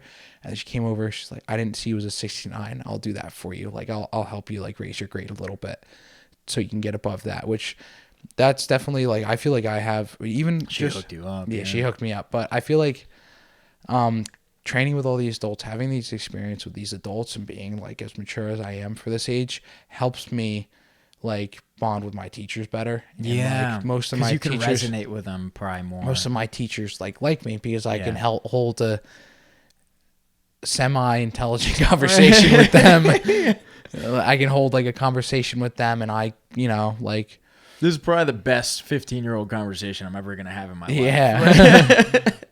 But no, it was definitely it's like cool seeing like because I can bond with my teachers. Like most of the teachers like me. Like even like I got detention once, and like she's like, I trying to ask around what you did, but everybody just said you were a good kid, and I was like, okay, that's how it should be. Yeah, like that's funny. But like, yeah, it was like 2 summers ago, just hanging out with all those studs like Keith and Steve and J Rod. I miss all those guys. It was fun seeing Keith the other week on all of his seminars. Yeah, that was great. I didn't get to roll with him. Yeah, I kept missing him. I wanted to get him. I'll visit him. I think I'm gonna go to Europe and visit him one of these times. That's awesome that he's moving out there. Shout out to Keith. Yeah, no. Yeah. Let's go back though. I want to know. So like elementary school, you had the books. Like I'm really curious. I'm genuinely curious about this. So then like, and COVID was like 8th grade. So tell me like between like, because like, did you go like, I don't know how your school system works, but for me it was like 1 through 5 was elementary school, 6, 7, 8 was middle, 9, 10, 11, 12 for high school. That's how it works in my school. So basically like I definitely saw a change when I came back from COVID the last 2 weeks, obviously. But like, tell me about the transition from elementary to middle school. Because I'm twice your age, right? Yeah. Like, so I never had computers. Like, we had a computer lab, but it wasn't laptops. Yeah, no, you couldn't carry around a laptop in the old day. So it was weird because we got introduced to this new system. 6th grade, I didn't have the Summit system my school has. I think what it does is like the Summit system. That's like that's like your education. Like it like has like your 4 main courses on there. Okay. And like there's like what is it called? Power focus areas, and there's projects, and then they're like projects is like whatever percent of your grade. Power focus areas it's like 70, 21, and then there's additionals which are 9. So. And you could redo the projects whenever you want. So when I ended up doing my 8th grade year, I didn't do any of the projects until the last 2 weeks. And then I just did all of them, and my teachers had to grade them. And they changed that this year, and it like... Oh, they got mad at you? That was yeah. Did a lot of kids like abuse that? That was middle school? Even last year too. Like, but they changed the policies this year. And it like kind of... Even with kids from other schools that don't have it, like a lot of them don't like have a sense of responsibility with deadlines. Like, they're like, oh, this is dude. I'm such a procrastinator, dude. Like you saw, like even today. Man, it's like last minute. He's on the way. Shit, I gotta get the studio ready. Yeah, no, I'm a procrastinator too. But when it comes down to it, when I have to do something, I feel like when I'm under pressure, that's when quality comes out. Yeah, like I wish it wasn't the case. That's what jiu-jitsu and wrestling does to me. When you're under pressure, you're literally under pressure. You're getting work done, And yeah, I mean, you have to put out the best work or you die, basically. So, so you started using that Summit system in middle school then? Yeah. So like in elementary school, you had textbooks and things, and then you got your Chromebook in middle school. So in like 6th grade, it wasn't really it, and then 7th grade they introduced it, but it was still kind of like half and half. And then COVID hit, the pandemic, and then all that bull crap, whatever. Tell me like what were some benefits of like the remote learning, and then like what were some like cons? So like obviously one benefit was like you got to actually train, and like it actually netted like you're a better person for it now, even though you were kind of a shithead at the moment. But it gave you like opportunity to kind of learn, I think, and stuff like that.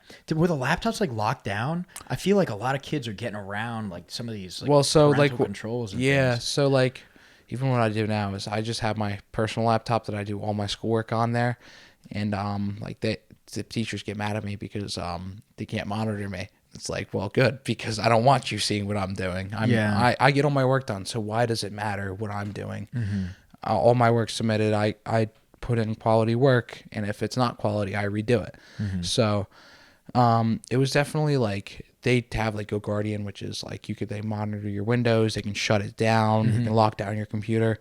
And they didn't really use it a lot. I mean, because even like I would go on Google Meet on my phone, and like they your wouldn't personal really, phone. Yeah, and they wouldn't really monitor us that much at that point. But now, like even last year when kids would just like sit there and wouldn't do their work, they were on it like all the time.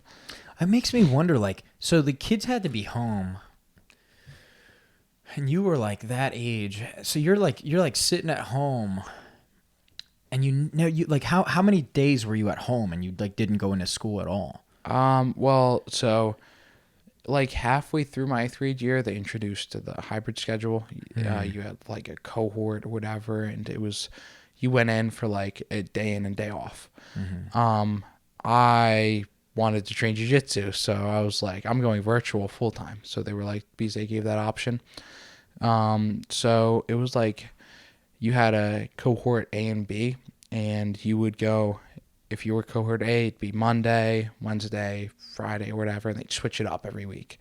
And it was weird, especially going in. Eventually they changed it and they let everybody come back to school. That's when I went back to school, like the last 2 weeks of it. And it was the last 2 weeks. Yeah, because I was like, I need to get all my work done. That was when it was like grind time. Man, that's so crazy. So like how many kids were just at home just playing video games and not doing any school at all? Me and all my friends. Like everyone in the school. Yeah. Like how could they enforce that? That's crazy. They would just kind of yell at me over the screen and be like, I'm getting it done. And then I'd mute my mic again. Oh my God. That's crazy. Even last year. You saw kids with like controllers? Like, well, me and my friends would be in an Xbox party and be like, fuck this guy. I'm not doing this right now. That's so crazy, man. That's so crazy to think about that, dude. Like the whole world was so it changed, and it definitely shows in my generation because dude, you talked about with the social media addiction. You find that like people are just generally like really irresponsible. It's hard. Like, the fact that you're so disciplined, I feel like it's like you're such a diamond in the rough of everyone else. It's just gotta be rare. It's hard to talk to people now because everybody, like if I had a problem with somebody, I go up and talk to people. Because stuff swept under a rug isn't good. It's just going to build up. Of course. If you sweep dirt under a rug, it's still going to be there. It doesn't disappear. Yeah. But so if I have a problem with you, I'll go up and talk to you. But it changed kind of like the atmosphere to where now people avoid each other and then they'll say whatever they want behind a screen, hide behind a screen. So there's like tons of like there's not really extroverted people, all introverts like in most like I feel like it's changing now. People are back like in school, but there's definitely still those kids that are just introverted. They'll hide behind a screen, be like keyboard warriors and just it's definitely, it was bad because you get into fights in school. What? No. Nobody wants to. I don't want to. Oh, that's so funny. But no, I could see you in like one of them viral clips of you just like slamming someone on a lunch table or something. I mean, well, I'm usually like, people always tell me I don't really get mad at people unless like I like everybody unless you give me a reason not to like you. Yeah.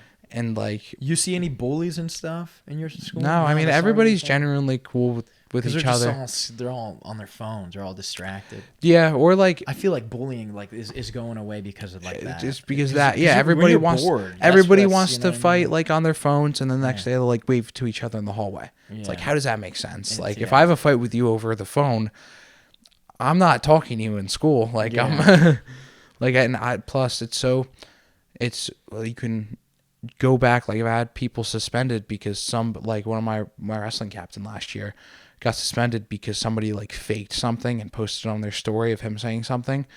They did taken out of context. Oh, no, it was like taken out of context of what he said, and he got suspended for it. That's crazy. And the school so the school punishes you for doing stuff outside of school. Yeah, like a lot. Mm-hmm. Like they can do that now, which is.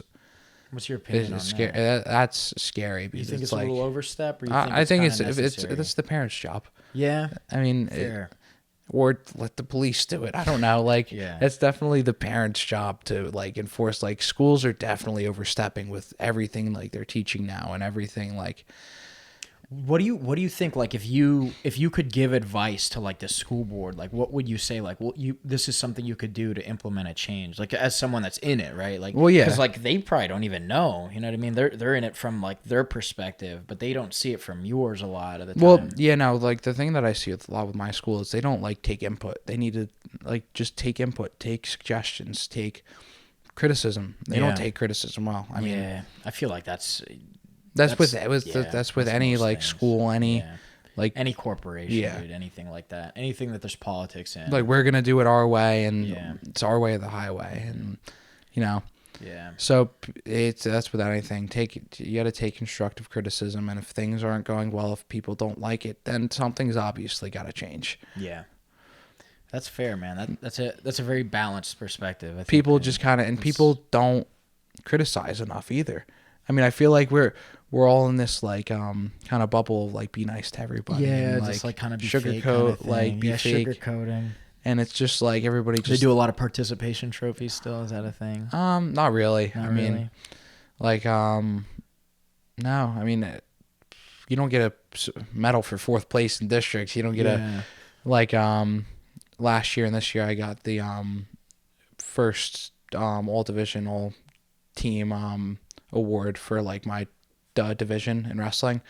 I was voted it, and nobody gets it. It's only 1st place plaque, and I feel like I see that a lot with younger kids. I don't see it a lot with older kids, because I feel like that's when it starts to get like phased out. But I sometimes see it with like everybody gets a medal, but I never really agreed with that. Like when I got participation medals when I was younger, I was always like, I don't want this. Yeah, for real. Even I got some behind me. I had this conversation with, you remember Dom from Studio? Yeah. I love that guy. And I had a conversation with him one time because we were talking about like keeping medals and stuff, because he has a ton. And like I only have my 1st place stuff. Yeah. And, like I usually do something else with everything else. But he was saying like, man, if it's me and Nicky Rod in the finals and I get a silver, I'm putting the silver up on my wall. And I'm like, you know what? Fair enough. Well, but I haven't had any matches like that. Yeah, so like I placed 2nd in my districts. I still put the medal up. I mean, it's that's districts. That's like your whole school district.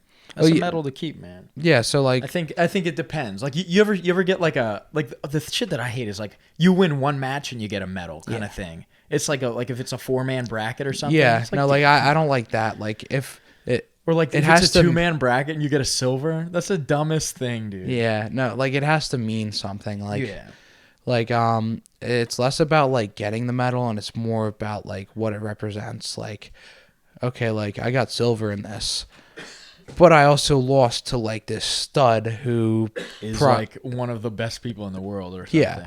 Or just like the best people around. Like I could see myself, if I lose to someone I really respect, I'm keeping that. Or like, so like I lost to this kid from Robbinsville in the district finals, and he was just better than me. Yeah. Like that's the thing that I talk about. Like it's a good reminder. You like that? You look at that medal and you remember. Like, oh yeah, I definitely remember. Like or like that's I have fresh wound. Yeah. But it's just what it represents, and like people putting up all their medals. Like even I just have like pictures up, or like I have like my old Men of War poster up on my wall, like on my like Jiujitsu shelf. Yeah, and it's just like I look at that stuff. I remember like, oh, that was fun. Like I'd like to do one of those again. Like it's just like less about getting the medal. Like I could buy a $2 medal, Grappling Industries medal. Like I don't care about that. Yeah, it's like what I did to get up to that point and what it represents to me through my progression as like a jiu-jitsu athlete or wrestling athlete or anything.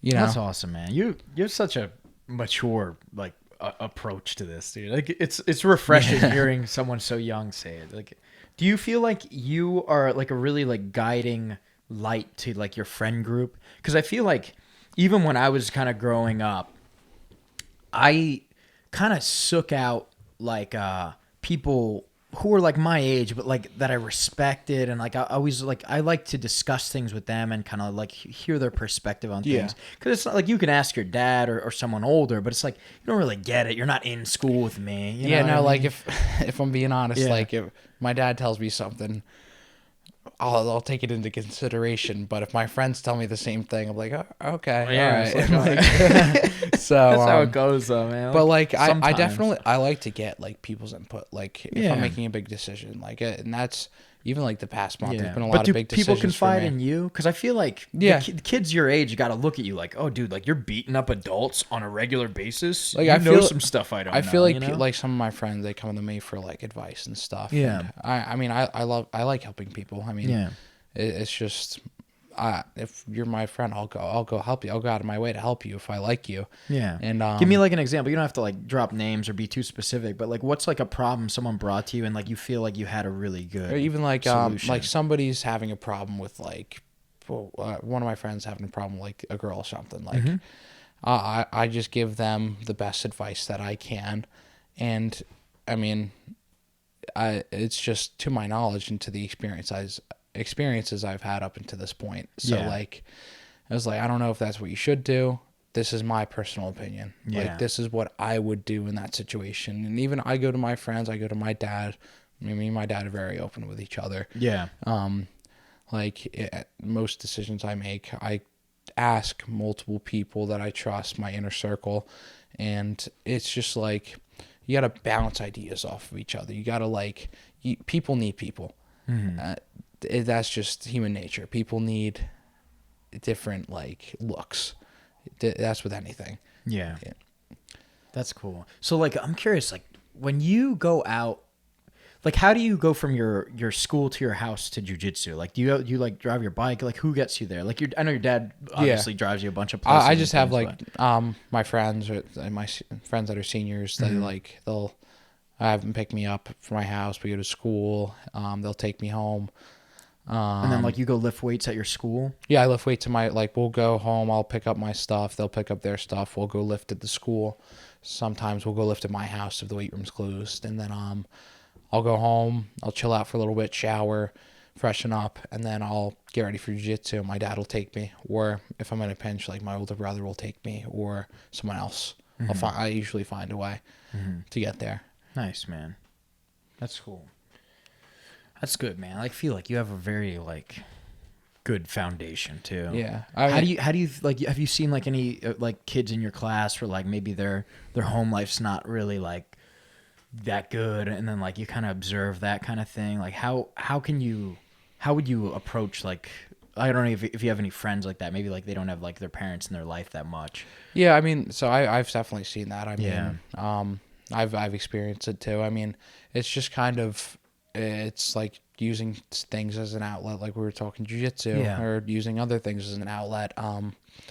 I see that a lot, and if I know if I can do anything to help, I usually try to, but it's a lot to do also with like, you got to help yourself before other people help you too. Yeah, man. That's definitely true. Is there like a good catalyst that you see pretty common like in your generation where it's like not everyone has John Combs telling them, hey, quit being a shithead, right? Like, yeah. But like, is there like a catalyst that you see like that generally kind of gets people to take their life more seriously? I mean, like I know like when you hit puberty, like girls start to matter a little bit, right? Like, yeah. So that kind of that'll change the pace of things a little bit. But. So like it's kind of like if one of my friends is doing like something fucked up, or they're like if they're acting like out of pocket, like I'm gonna say something. Like I would like, dude, that was a little messed up. Like, or like if something's happening, like I'll talk to them about it. And it's like getting people to realize like, okay, I probably shouldn't do that again. Like, and then, I mean, it's like getting people to realize what they're doing and like the error in what they're doing. Even like everything comes back to me for wrestling and jiu-jitsu. Yeah. It's like, do you see something that you're doing wrong? Like, wow, like one of your coaches tell you, like, yeah, that match was terrible. Like that, I've literally, like, I won a match. It was against Pensgrove, and it went all 3 periods. This kid, like, took me the distance, and I pinned him, but it was not a good match. And my coach came up to me after. He's like, you wrestled bad. That was not a good match. And I was just like, yeah, I know. And after that, I mean, I knew what I had to work on, and it's just that it's getting, just like I said, people need people, and people need to be less nice. I mean, sometimes no, I'm with that, man. Just say it how it is. Yeah, I like that. Do you ever hear this adage? It says something like, your personality is the average of like the 3 people you spend the most time with. Yeah, I haven't heard that ad, but I've heard people say it, like you mold yourself into people who you like surround yourself with. Yeah. Like if you hang out with like bad people, you're gonna do bad things. If you right? So it's definitely surrounding yourself with the right people at the right time. And I mean, there is such thing, wrong people, wrong time. I mean, you know. So it's just getting the right people that are surrounded around you. Good example was with me going to studio. I was definitely very fortunate to find them, and they took me in at their team, and they took me into their team, and they just made me one of them. Some people just need that, like, and I see that, and even with wrestling, I mean, a kid will join and be like, wow, like, I really need this, like, being in a team like aspect there's nothing like it.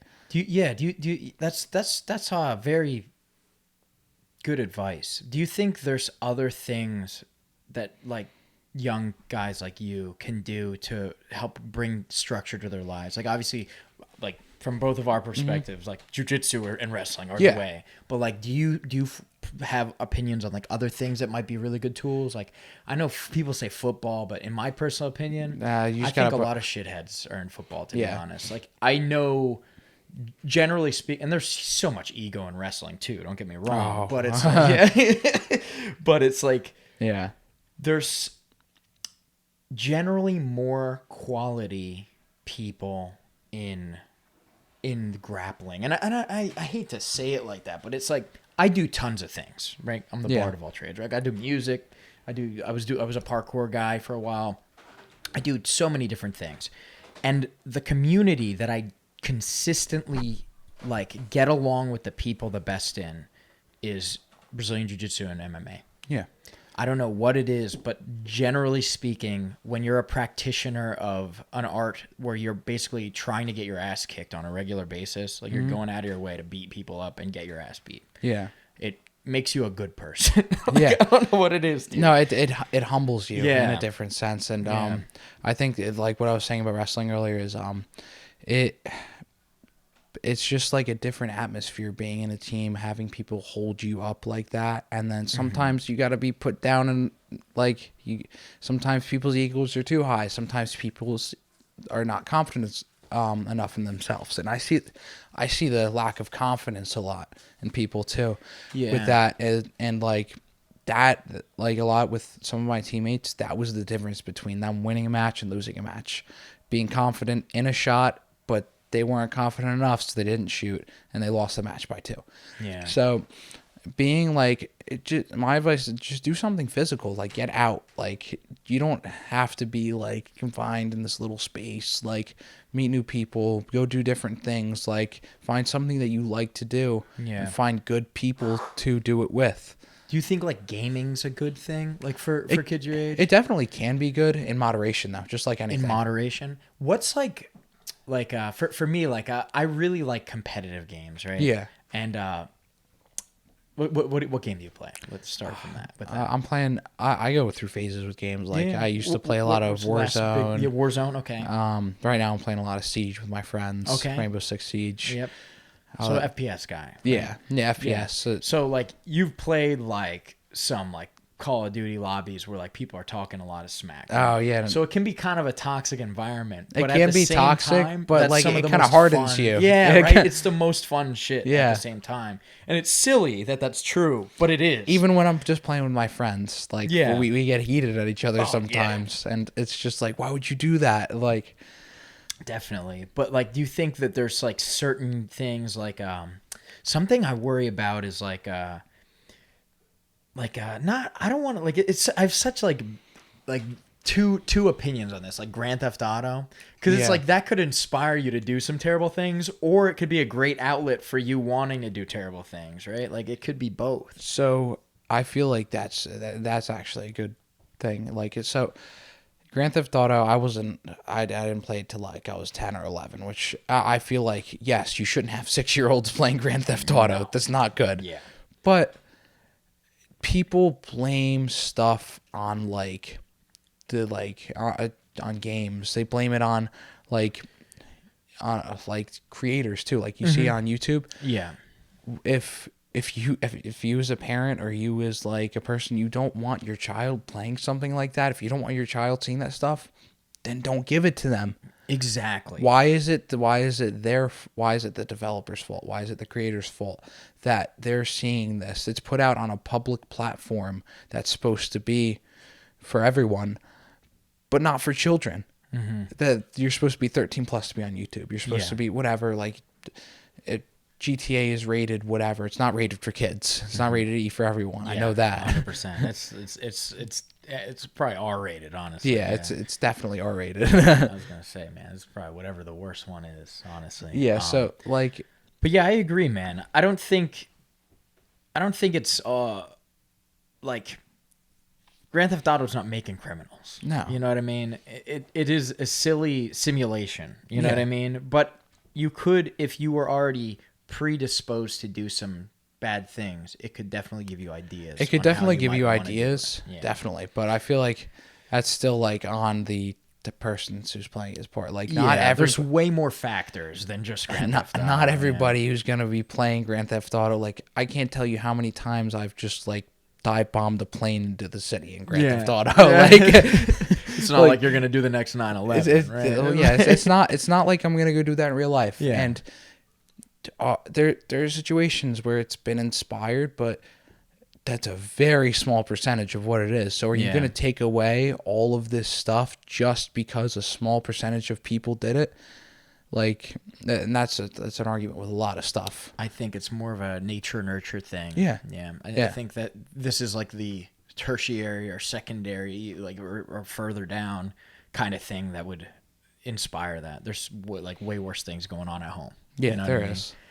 In my opinion. But it doesn't start from getting an Xbox and loading up on Grand Theft Auto. No, yeah. The first thing you want to learn how to do is put a cheat code in and get away from the cops. You know what I mean? There's a lot sillier things to do in that game. But do you think that there are like games or environments where like it's not a good fit for children? Like, obviously, like for me when I was growing up, like, I stayed away from drugs and stuff like that, but there was definitely a group of kids my age that were very involved with that kind of stuff. Yeah. And that stuff, and I'm, to this day, I'm glad I never got involved with that stuff because I think it probably could have really negatively affected my life. Yeah. But I think like even today, like there might be things like that, me and older people that aren't in your generation right now don't see. So I'm curious, do you see stuff like that? Yeah. Like, I'm not saying like everyone that uses TikTok's like the devil or something like that. Yeah. Like, you know what I mean? No, I've definitely, like, there's like stuff on like platforms like TikTok, like there's always like content, or even Instagram, Facebook Reels, Snapchat, any stuff like that. There's always going to be negative content on it. And it's just like, it's like regulated. I mean, you see the stuff, people blacking out from like taking too much Benadryl from TikTok challenges. Like, are you kidding me? Like, how dumb could you be? Crazy, like my generation is actually like probably one of the most like messed up generations like on this planet right now, where we are literally being set up for failure because of the advancements in technology we've been given. I was just talking to this with a guy at work, man. I was like, we're right now, like this generation is the shittiest cyborg ever. Yeah. Because like cyborgs are supposed to like have a symbiotic relationship with the technology and it's supposed to enhance us, but it's like a parasite. That's we use it. Us. Yeah, we use it for like bad things, and it's like, it's terrible. What do you think is like a good way? Like for me, like I actually own, like you said, that girl has 3 phones, but she's probably not using them responsibly. Me, I have a phone that's like my daily driver. It has my GPS, has my contacts, and it has like my cryptocurrency and things like that. I keep that separate from another phone that I have like Instagram and everything like that. And that only works on Wi-Fi. So when I'm out and about, I have to be on it like Wi-Fi somewhere where I'm chilling, where I can even use that phone. Yeah. Because I find, for me personally, and I feel like a lot of people don't admit this, even though it's true for a lot of people, it's bad for your brain, man. It can really affect your attention span. And even like, I think it poisons relationships. I don't know like what your opinion is on this, but I remember a time where I would sit there and look at Instagram and I could like start to resent people that I am friends with and respect. So I'm like, oh, why? Because you're jealous of them, right? Or whatever. Yeah. It's so dumb because in person, if they told me the things that I'm seeing, I'd be like, dude, that's awesome. But for some reason, I don't know what it is about looking at like an Instagram, you're coming at it from that like jealousy perspective. Well, so like, it's weird that it skews that way.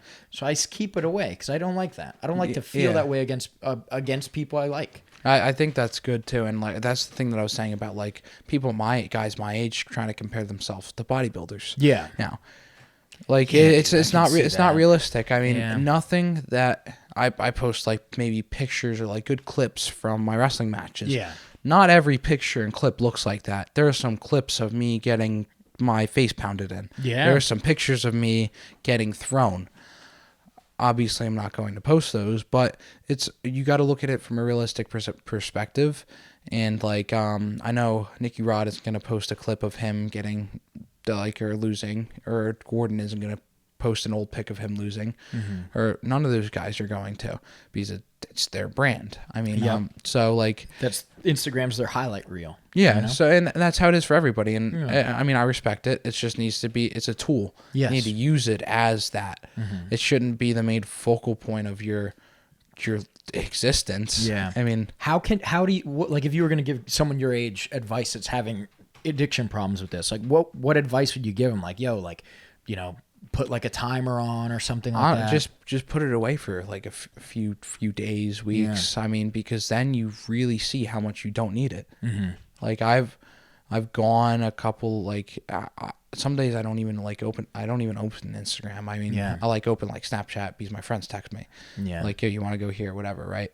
But like some days I really don't even go on my phone. There's some days where you can see where I'm out, and my phone usage is like an hour or two at most. And that's like from calls or texts, like responsible use. Just if you're doing something, just if you're out with family, if you're out with friends, if you're doing a sport, just put it down. I mean, any opportunity you can get that you're doing something else, focus on the thing that you're doing at that point and just put it down. You don't need these other distractions. I mean, that's like the fixed like attention span that we have. Like we can only have a good attention span on our phones, and we have this constant feed of like content and like dopamine, oh, I don't want this anymore. I'm gonna go click on this next video.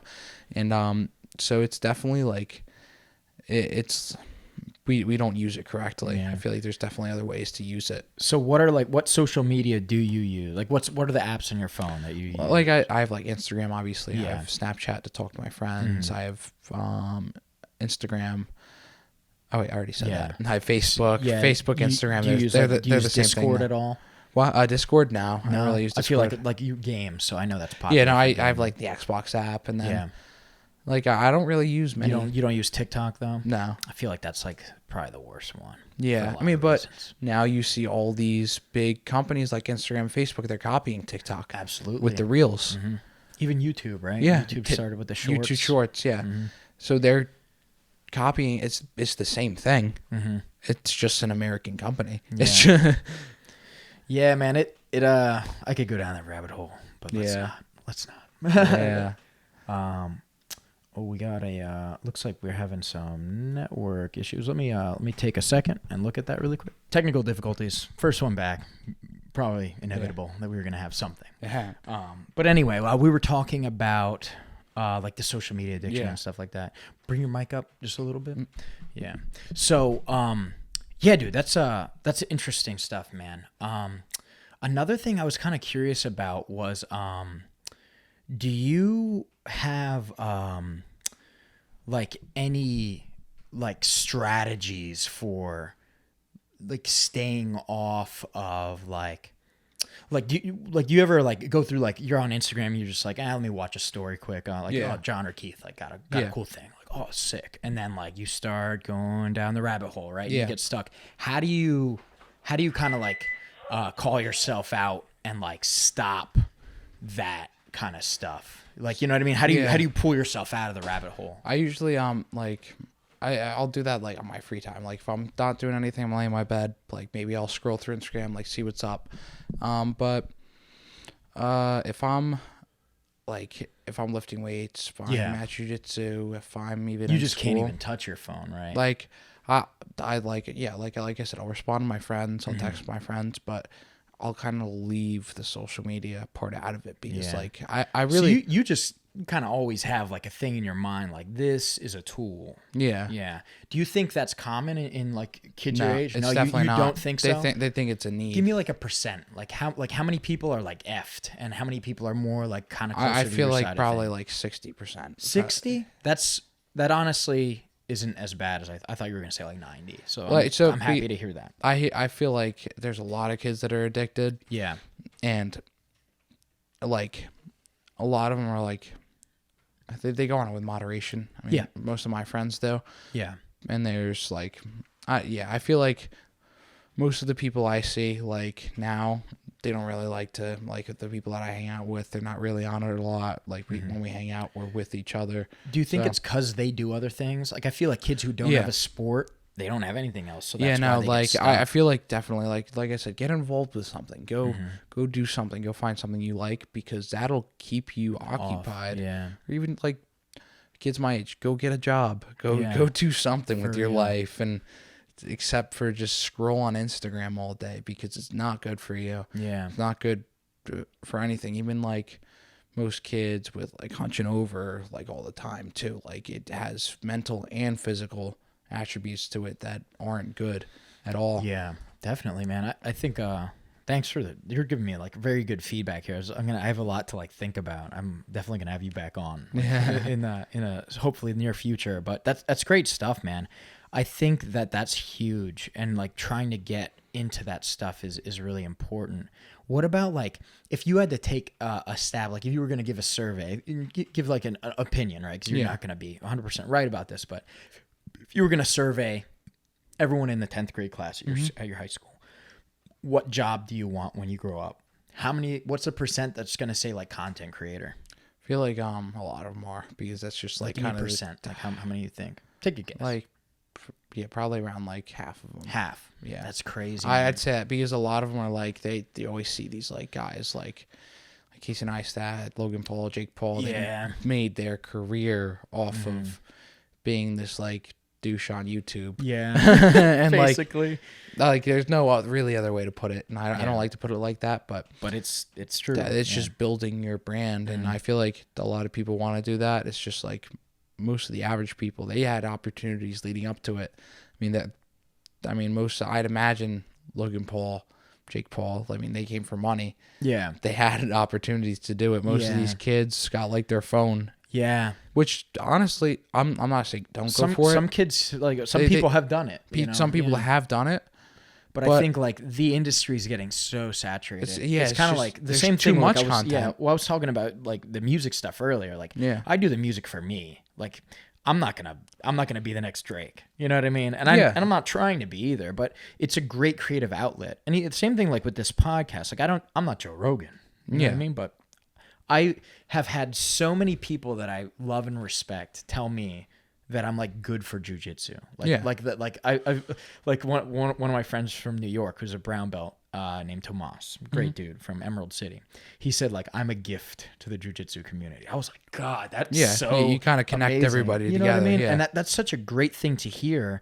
But I'm not making money on this thing. This is my hobby. This is like a passion that I have. Yeah. And I am giving a platform to people that I think deserve it or like need one when there's like speak of their I feel mind, like when there's like a disconnect, we kind of bring people together. Like jiu-jitsu, because a lot of people in jiu-jitsu with rivalries like competitiveness. You stay out of that drama stuff. It's not really worth it. I try to stay out of as much, even anything I do.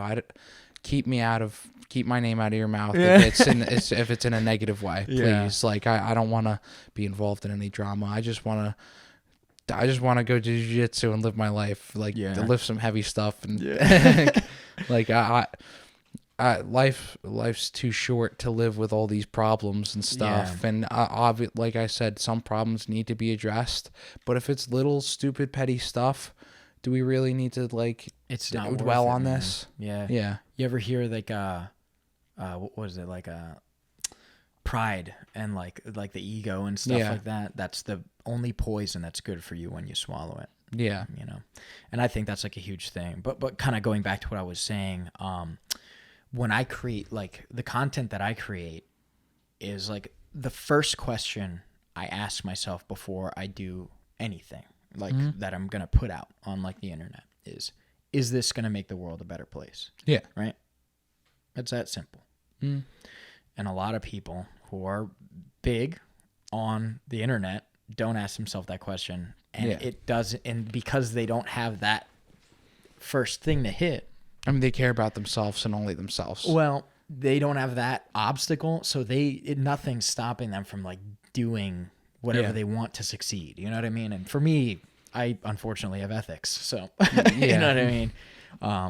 That's so it's interesting, but it's not for me. Like as much as like I would like to make money on YouTube, it's not.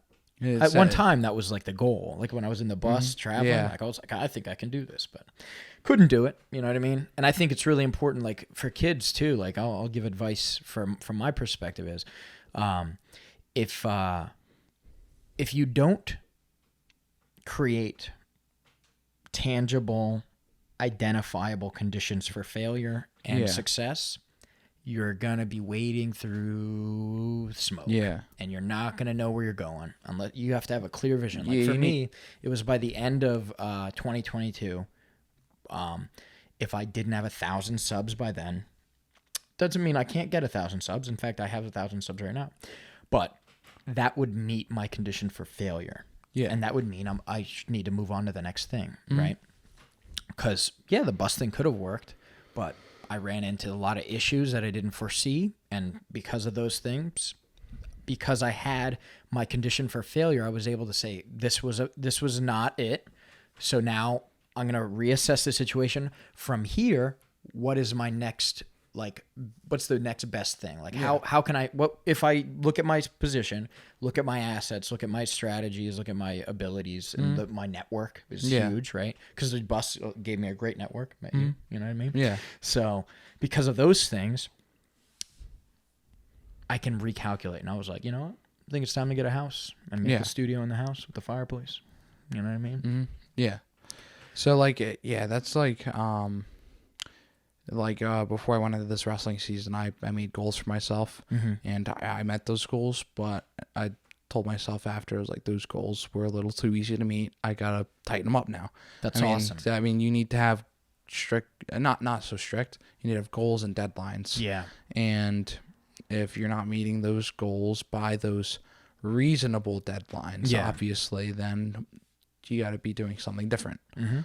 So, but it was funny that you brought that up because that's cool. That's how I looked. That's how I looked at it for like this wrestling season. That's how I look at it for competition. Like I want to win this match by I want to win this bracket by majorly upper body submissions. I want to win this match by, whatever.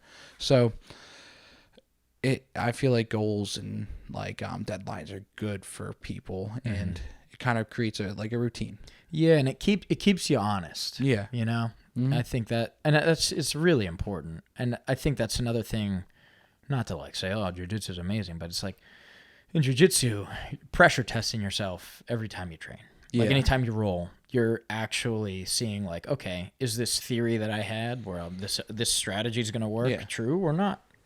When you're a white belt, it's usually not.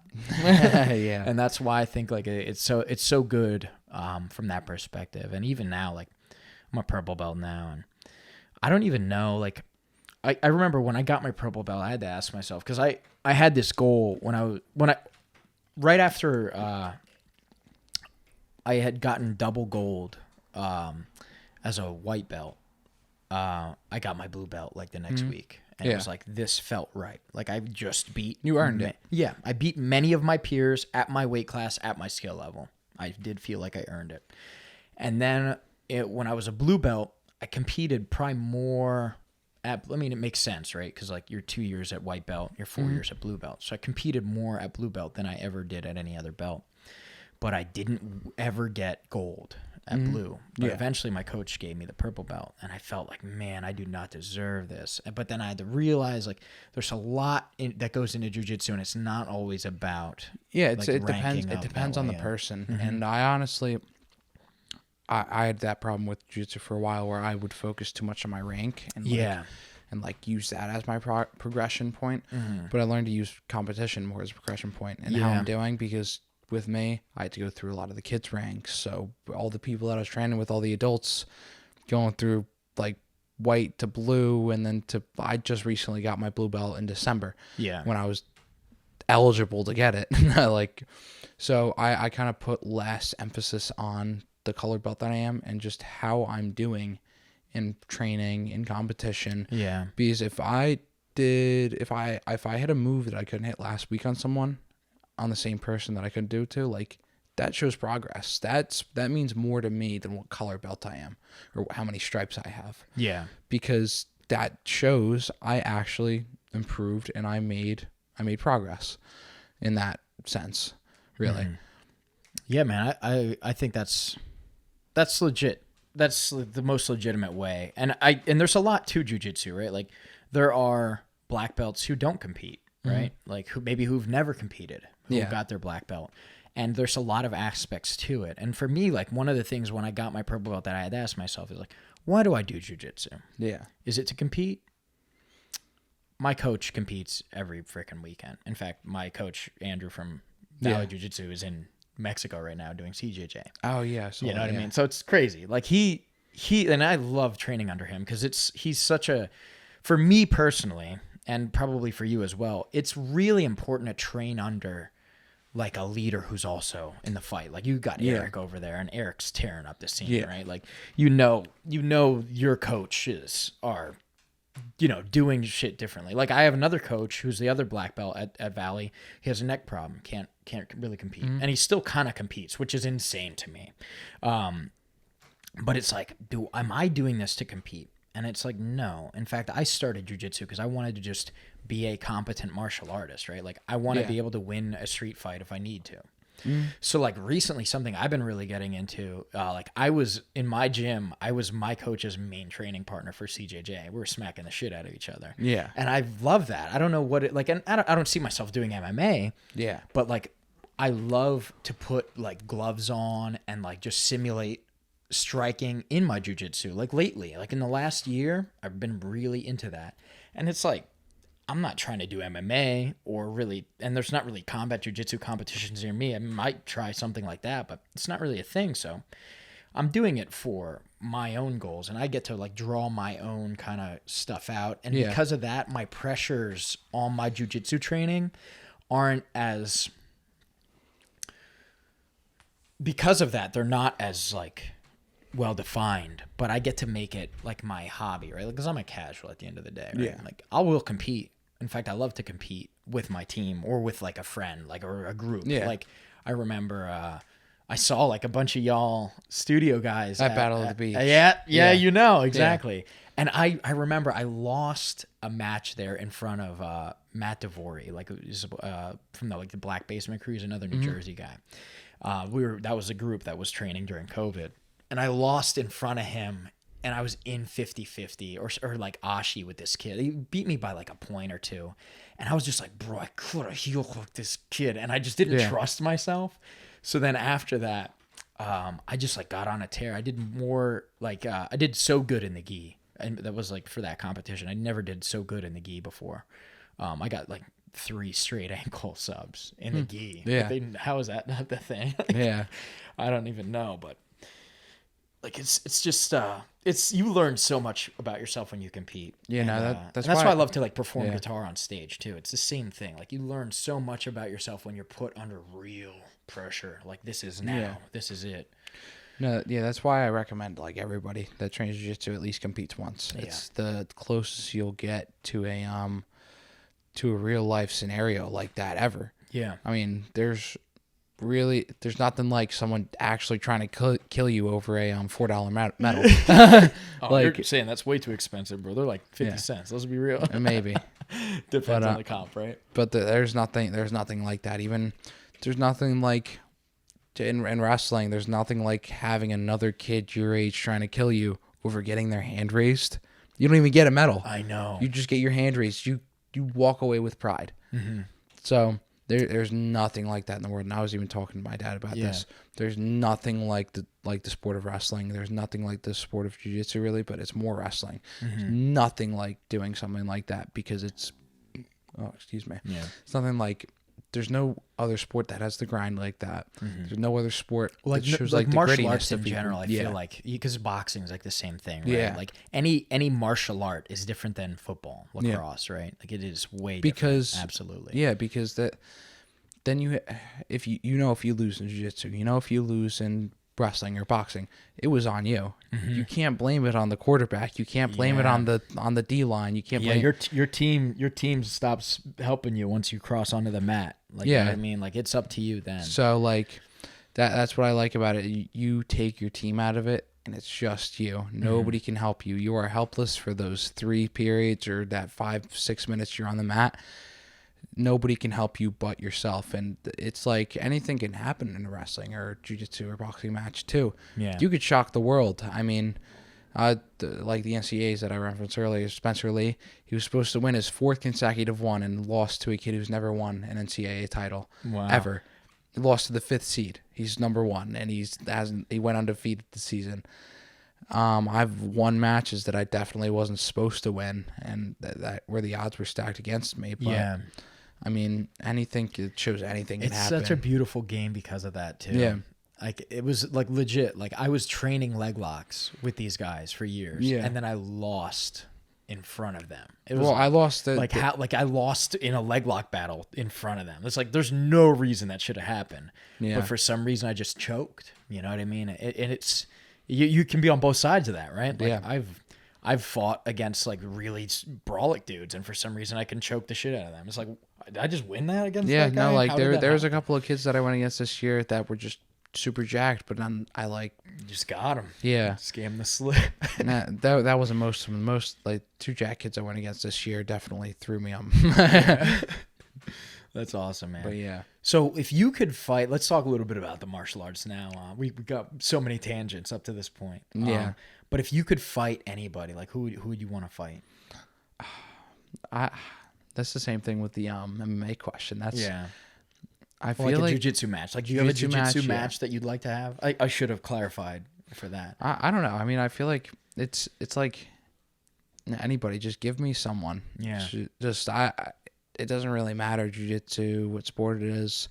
Just give me a rule set. Wrestling, give me a rule set. No, I don't care. Like, yeah. You ever roll with Sid the Kid from 10th Planet Finishers? No, but I talk to him all the time. He's such a great guy. I would love to watch a match between you two. I've been meaning to roll with him. Like I saw him at Droogs at Keith's seminar the other day, and he left early. I think I didn't get to roll with him, but no, I really want to roll with him. Yeah, he's a really nice guy. Yeah, he's super good, super technical, all that 10th Planet stuff. Yeah. Oh, dude, he beats me. Like I think I got him one time, and then he started greasing me up. He got me you know what the honey stick is? Yeah. I never got hit with that before, and he got me with that. I was like, what the hell is this? Yeah, Sid's a monster. And he's been lifting weights and stuff too. He definitely looked bigger when I saw him too. Yeah, I love Sid, man. Definitely hang out with Sid if you can. Like you guys are similar in a lot of ways. It was a pleasure talking to both of you in that capacity because you're both so young but so like on a righteous path. I don't know how else to say it. And it's awesome to see. But that's great. Have you had a match where like you want a rematch against that person? Like who do you got? Anything like that? Any match that I've lost up until this point, really. It's such a common answer. Like, I know. Any match I've lost, I feel like I've improved so much. I know. I want to test it again. From even the last time I competed in jiu-jitsu or in wrestling. Yeah, like I feel like a month can be so much time, dude. Yeah, it's just. I know what I did wrong at this point now. It's the Monday morning quarterback, whatever. Yeah, I know what I did wrong. I just didn't do it in the match. Yeah. So it's like I wish I had more rematches because there's so many 100. Well, I'm not 170 pounds anymore, so I'll probably never have those rematches again. Yeah, unless they gain weight. Right? Yeah, but I'll like the. It's just. I would love to have like rematches just with everybody I've lost to, just to see how much better I do and see if I could beat them. Great answer. So I think I could, up with the skills that I've acquired up until this point. Yeah, that's awesome, man. You teach at all over at the Hive? No, I don't teach. You don't like to teach at all? No. You try before? I've tried with kids class and Yeah. stuff. I mean, I've been thinking about doing like privates and stuff, but I haven't really taught. I mean, I feel like the instructors that you've had are some of the best in the world. So Yeah. like I'm curious, like, did you retain any of that, or is it just not something? Because like you're Yeah. either into being a teacher or not. Like it's not for everybody. I feel like I can teach. It's just not something like that I enjoy enough to do. Yeah, fair Like- enough. like- Yeah, that's a great like that. That's a great way to put it. That's fair answer. Fair answer. That's good stuff, man. Yeah. But yeah, man, let's talk a little bit about the Hive, right? So we went through this crazy journey of like martial arts, right? Like, did you start with BJJ? Was that your first martial art? No, I actually started with wrestling. Wrestling yeah. brought me to jiu-jitsu, and I couldn't be more thankful for that. I mean, I went to wrestle expecting I was this little short 150-pound pudgy 6th grade kid, not expecting anything. I got smashed. There's a story my coach always tells everyone. It's the Thor story. I went against Maple Shade, the school, and this kid comes out kissing his biceps. I'm like shivering. Kid body slams me and cradles me, pins me. And I got off the mat with the biggest smile on my face. And I just didn't care. I mean, I was just like, okay, let's go to the next match. Yeah. And then, so jiu-jitsu brought me to wrestling. I didn't let all the losses Wrestling brought you discourage to me. jiu-jitsu? Oh, yeah, wrestling brought me to jiu-jitsu. I didn't let any of those losses discourage me. And I worked. How did you not? Because I feel like, and you know, to each their own. But I feel like the angsty youth has a lot of an ego. So for like a loss not to have damaged your ego, what maybe wasn't much of an ego at the time. It was just feel like that's rare. It was just you know like what I mean? my naiveness, I guess. Like Yeah. I didn't have anything to build up an ego yet. So you had like nothing to lose. I had kind nothing of to thing. lose. Yeah. Where it's like now, if I lose a match, it's kind of a bigger deal. You Because weren't like, worried about looking like weak or anything though. Like no, you just like because I didn't do any sports up until middle school. I tried out for soccer. I got cut from the middle school soccer team. Nobody gets cut from the middle school soccer team. That's so funny. So I got cut from the middle school soccer team. I did wrestling. Sucked at it.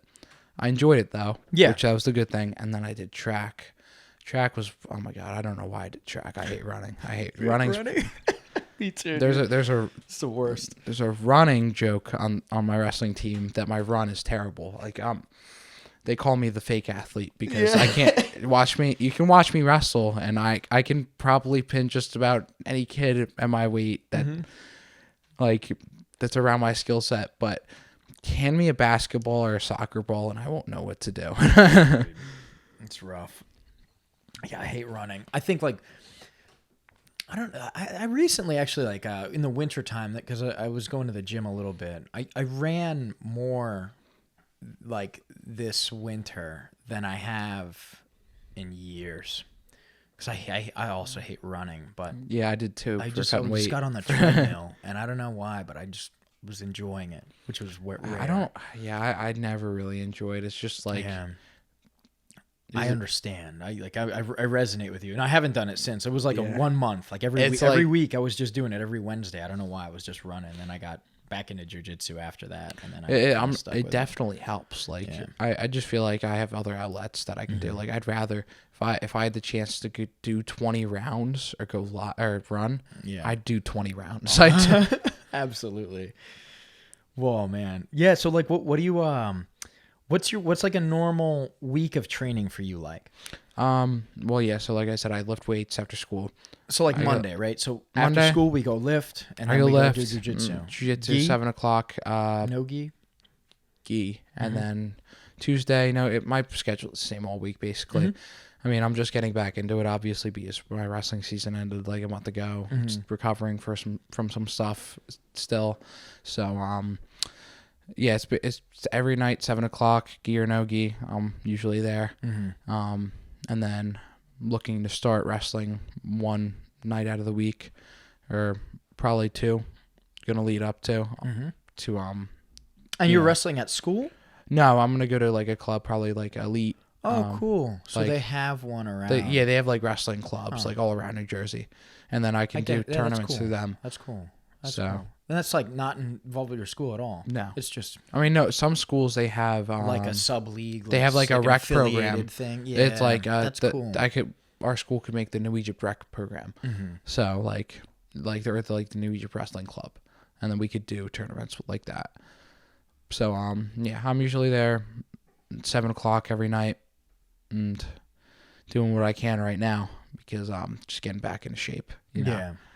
Nice, man. That's sick, dude. I'm and then like, so what's your weekend though? What's your weekend like? Weekend, I haven't really been doing much with jiu-jitsu on the weekends just because I'm getting back into it. I still got to figure that out right now. Mm-hmm. But, do you normally like to train on the weekends, or you kind of use that time to recover? I kind of use that time to recover mostly. I think it's smart too. Like I know like a lot of these guys from like the Death Squad and like B Team and stuff, they train every single day, which I totally understand, and it's like the shit that they do, right? Yeah. That's their job. And they're smart because they'll say like, well, not every day you're rolling 100%. Like some days you spend drilling, you know what I mean? And that's amazing. But it's like, dude, that's hard. It definitely takes a hard, like a very mentally tough person to do that every day. You ever take like a week off something, and then when you come back, you feel not even you feel better, but like you better, like your mind slept on it without you doing it, because I think you practice. It's just like it's just like with anything. Like, dude, I probably feel the best after I take like a week or two off. That's with anything. Like, if I'm feeling like I'm hitting a rock in like a video game, I'll just take 2-3 hours, walk away, clear my mind, and I'll come back to it. And it was simple. I was just letting myself get frustrated over something that really wasn't like worth getting frustrated over. And that's the same thing with jiu-jitsu. I mean, I'll like why am I not doing this? Why am I not able to do this move, hit this on this person? Yeah. And you just gotta kind of like sit on it for a little bit. Sometimes you hit a plateau, and sometimes it's good to pull back, but not all the time. Yeah, I feel that. Man, 100%. I think you know what's weird, like guitar for me. Mm-hmm. Like like I said, I played for like 2 hours a day every day for like years, and then I took like when COVID came around, I stopped because I used to perform a ton. Yeah. And I ran like open mics and things like that. I was big in the local scene of music. But then I took time off. And then like when I came back, I wrote some of the best stuff I ever wrote. I don't know why. It's like so weird because it's not intuitive, right? Like you think like the more you practice, the better you get. But sometimes when you come back to it, there's like a new perspective. It catapults you forward. It's so weird, dude. It's not intuitive, but I wish I knew the formula. Like, how many months do I need to be on that I can take one off and come back and catapult, right? Because there's not a formula for it. You know? Sometimes it's just burnout. Like, yeah, and I worry like in jiu-jitsu, like any sport has to be that way. You know what I mean? But yeah, man. That's good stuff though. Like, let's talk a little bit about the future, man. What do you got coming up? When's your next comp? When's your next big thing? Yeah, I'm still trying to figure that out right now. Yeah. I mean, I'm looking into doing some wrestling tournaments. You doing Battle at the Beach again? Probably not. Probably no. not. I like that. I'm actually looking at a wrestling tournament. It's a freestyle tournament. It's called Maury's Mania up here or whatever. It's a freestyle tournament. It's on the beach. They make a big circle in the sand. What? And dude, that sounds awesome. Yeah. That sounds so fun. I don't know how to do freestyle wrestling, but I'm still going to go do it. Is it like Greco? I'm not sure. I think it's like a lot. You can lock your hands on bottom or when you're on top. So, and I think you can throw people like in like push outs count too. Yeah. So it's definitely going to be fun. I mean, like you score up to 6 points and you win, I think. I'm not sure. I got to read through the rules when it gets closer, but I want to do that. But right now I'm looking at more of some like wrestling stuff for me to improve. Like, and you're really into the wrestling right now. Yeah. Right now my top priority is getting healthy for these things too. Like getting all my injuries taken care of because I'm too young to let these go too far and let them be irreversible. Fair enough, man. Fair enough. I respect that, man. It seems like you are on a good path and you have a very promising future, and I'm excited to see what comes next, man. I'm excited for the future and see what it brings. That's good stuff, though. But we've been going for like a couple hours now, probably. Yeah. Do you have anything you want to close with? Any shout outs you want to give? Who's your favorite training partner in the room now? Lately? I always put people on the spot like this. A lot of times I'm like, I can't say somebody. I can't say one person. Yeah. I don't know. You like rolling with Eric a lot? Eric's. I love Eric. Eric's such a good teacher. You have good rolls with him because I haven't really rolled with him lately. lately. He's got to be. Nah, big. he fucks me up. Yeah, anyways. that's awesome. No, I mean, my friend Joe that I train with a lot. He's helped. He's my age. We nice. We're around he's a Hive guy too. Yeah. So yeah, like I need more people like that or my age or my size. That I don't encounter people like that. When you do, it's just kind of like you bond like that. Yeah. So absolutely. Yeah. I have such a great bond with there's guys I started at white belt and now they're all like purple belts or like very close to it. And like some of my best friends. Yeah. You know there's guys I started wrestling with and it's just like we're tight. So, and shout out to Freddie with Fight Isn't Over Jiu-Jitsu. Yeah. You should go get some Fire Frog gear from there. Okay. Nice. Who's that? Freddie who? Freddie, you remember he had long hair? Yeah, B.O.A.T. Yeah, dude, I fucking love Freddie. I didn't know that was the same guy. Yeah. Giant shout out to Freddie. I love that guy. Yeah, the Fight Isn't Over Jiu-Jitsu. Get some frog rash guards and shorts. He's running like a clothing brand now? Damn, man. I gotta hit him up on Instagram. I'm gonna hit him up. That's awesome. I think that should be in the description. Yeah. You have like some rash guard from him? Yeah. Dang, you wish you would have brought it. I would have loved to see it. I didn't even know he was doing that. I'm upset. I talked to him the other day. He never mentioned that to me. I didn't know that. But now that's awesome. That was one of my sponsors. So, get some cool stuff from there. Yeah, man. I love Freddie. Yeah, that's awesome, though, man. Thanks again for coming on the show, brother. Thanks for having me on. It was a pleasure talking to you. I'm going to get you in a roll, and we'll have to do a technique video next time we're at the Illuminati, or maybe I'll come up to the Hive soon. Yeah. All right, man.